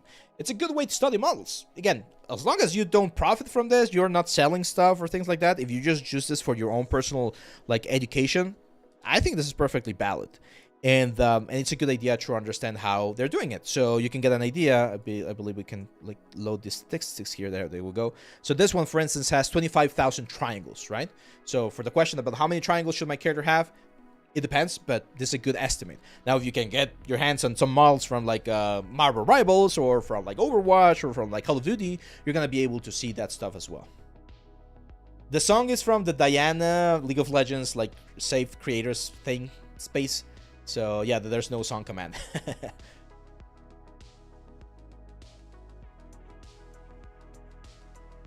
There you go. Okay, you guys ready? You guys ready for the big one? For the big winner right now in just 2 minutes, guys. Just 2 minutes. Yeah, looking at game models is a very, very good way. How to break procrastination and get focused on deep work as an artist. Motivation doesn't work on me. I try to be considerate, but after 2 days again. Popus, I'm gonna give you one very simple task. One very simple task. It's the most stupid task you're gonna hear, but just do something simple. That's it. Like, let's say you're learning modeling, okay? Model a coin. Like, just go into Maya and model a coin. I want you to model something like this. Without the freaking like graphics or anything, just model a coin, model a barrel. If you're in ZBrush, just sculpt a quick sculpt or like skull. Just do like a horn, something. Like the most important way to break out of procrastination is to start working. Like you need to start working. That changes your brain into something different. It changes the way you're seeing it. Okay, and when you do that, you just sort of like kickstart the creative juices. They start like working more, and you're gonna be able to get the site is called modelviewer.lol. modelviewer.lol, and it has the models for all of the characters and all of the skills. It seems like it has the models for what's this, like team tactics or something like that. It has the animations. I don't think you can export the animations, but the one thing about the animation that's very, very cool as well is that you can study them. So if you're doing animation, you can do that as well. 12 seconds, guys. You guys ready? Let's go. Let's go. Let's go full screen. Let's go full screen because we're going to have the winner in 5, 4, 3, 2, 1. And oh my God, the all-course winners, my friends. The all-course winners is none other than White Minus. White Minus, congratulations, my friend. Congratulations. You are the proud owner now of all of the courses. If you had some of them already, well, you're not gonna have them double, but you know you're gonna have all of them ready. White Minus, congratulations, my friend. I'm really, really happy for all of you guys. Congratulations on this like small little gift from us to you, my friends. And yeah, there you go. I'm gonna be contacting the winners in the next couple of hours, so please be patient. If it's already late in your country, don't worry. You can answer a little bit later in the day. I'll give you the codes and I'll give you everything. You're not gonna lose anything. So yeah, White Minus, congratulations. This is real. This is not a dream. This is not a drill. It's totally happening. You are the proud owner of all of our courses so far. So yeah, there you go, my friends. Matt Jura, thanks for the sub, man. And well, that's it, guys. That is it. I'm super happy, and I know this was a very interesting stream. We had a lot of talks about techniques, feedbacks, and things like that, but I just want to thank you guys again. I want to thank you because when I started this along with David last year, in June of last year, we could not imagine that we were going to be growing so fast and so far, right? So it's amazing what we've been able to achieve in such a short period of time. And it's all thanks to you. I've always said it, and I will never be tired of saying this. It's all thanks to you. It's all thanks to your support, to your comments, to you watching the shorts, the videos, being here on the live stream. So I'm gonna thank you guys. I want to thank you because it's so important for me. Or rather, I feel so lucky. I mentioned this before. It feels like winning the lottery, being able to do this along with you guys. So this is a journey that I know I'm the face. I know you're the one that you're seeing right now. Well, I'm actually Santa, but you know, but this is all because of you. It's because of this amazing community, because of this amazing team, because of this amazing artists that we all are that we're able to do this. So thank you very much. You're going to see a couple more shorts in the next couple of days here on the channel, of course, and on the socials. But we're not going to be back, or you're probably not going to see me until the next live stream, which is going to be next Friday. And it's going to be, well, if this was the last stream of the year, it's going to be the first stream of the year, of course. So thank you very much. Thank you, Johnny, Beckerdraw, Bill, White Minus, Casey Forster, Jigadi-san, Dream Chaser, Wolf Girl, of course, Daimanian, Kafkas, all of you guys. Thank you. Thank you very much. I hope you all had a great Christmas, and I wish you the best. This has been an amazing year. I'm sure not only for me, but for a lot of you. Let's look forward for an amazing 2025, and I hope you have a great new year in the next couple of days. Okay, guys? Have a great one. Enjoy it. Have a little bit of rest. Play some games. Enjoy this time. Do some 3D, and we'll see you back on the next one. Okay, guys? Don't forget, always learning, always improving. Bye-bye.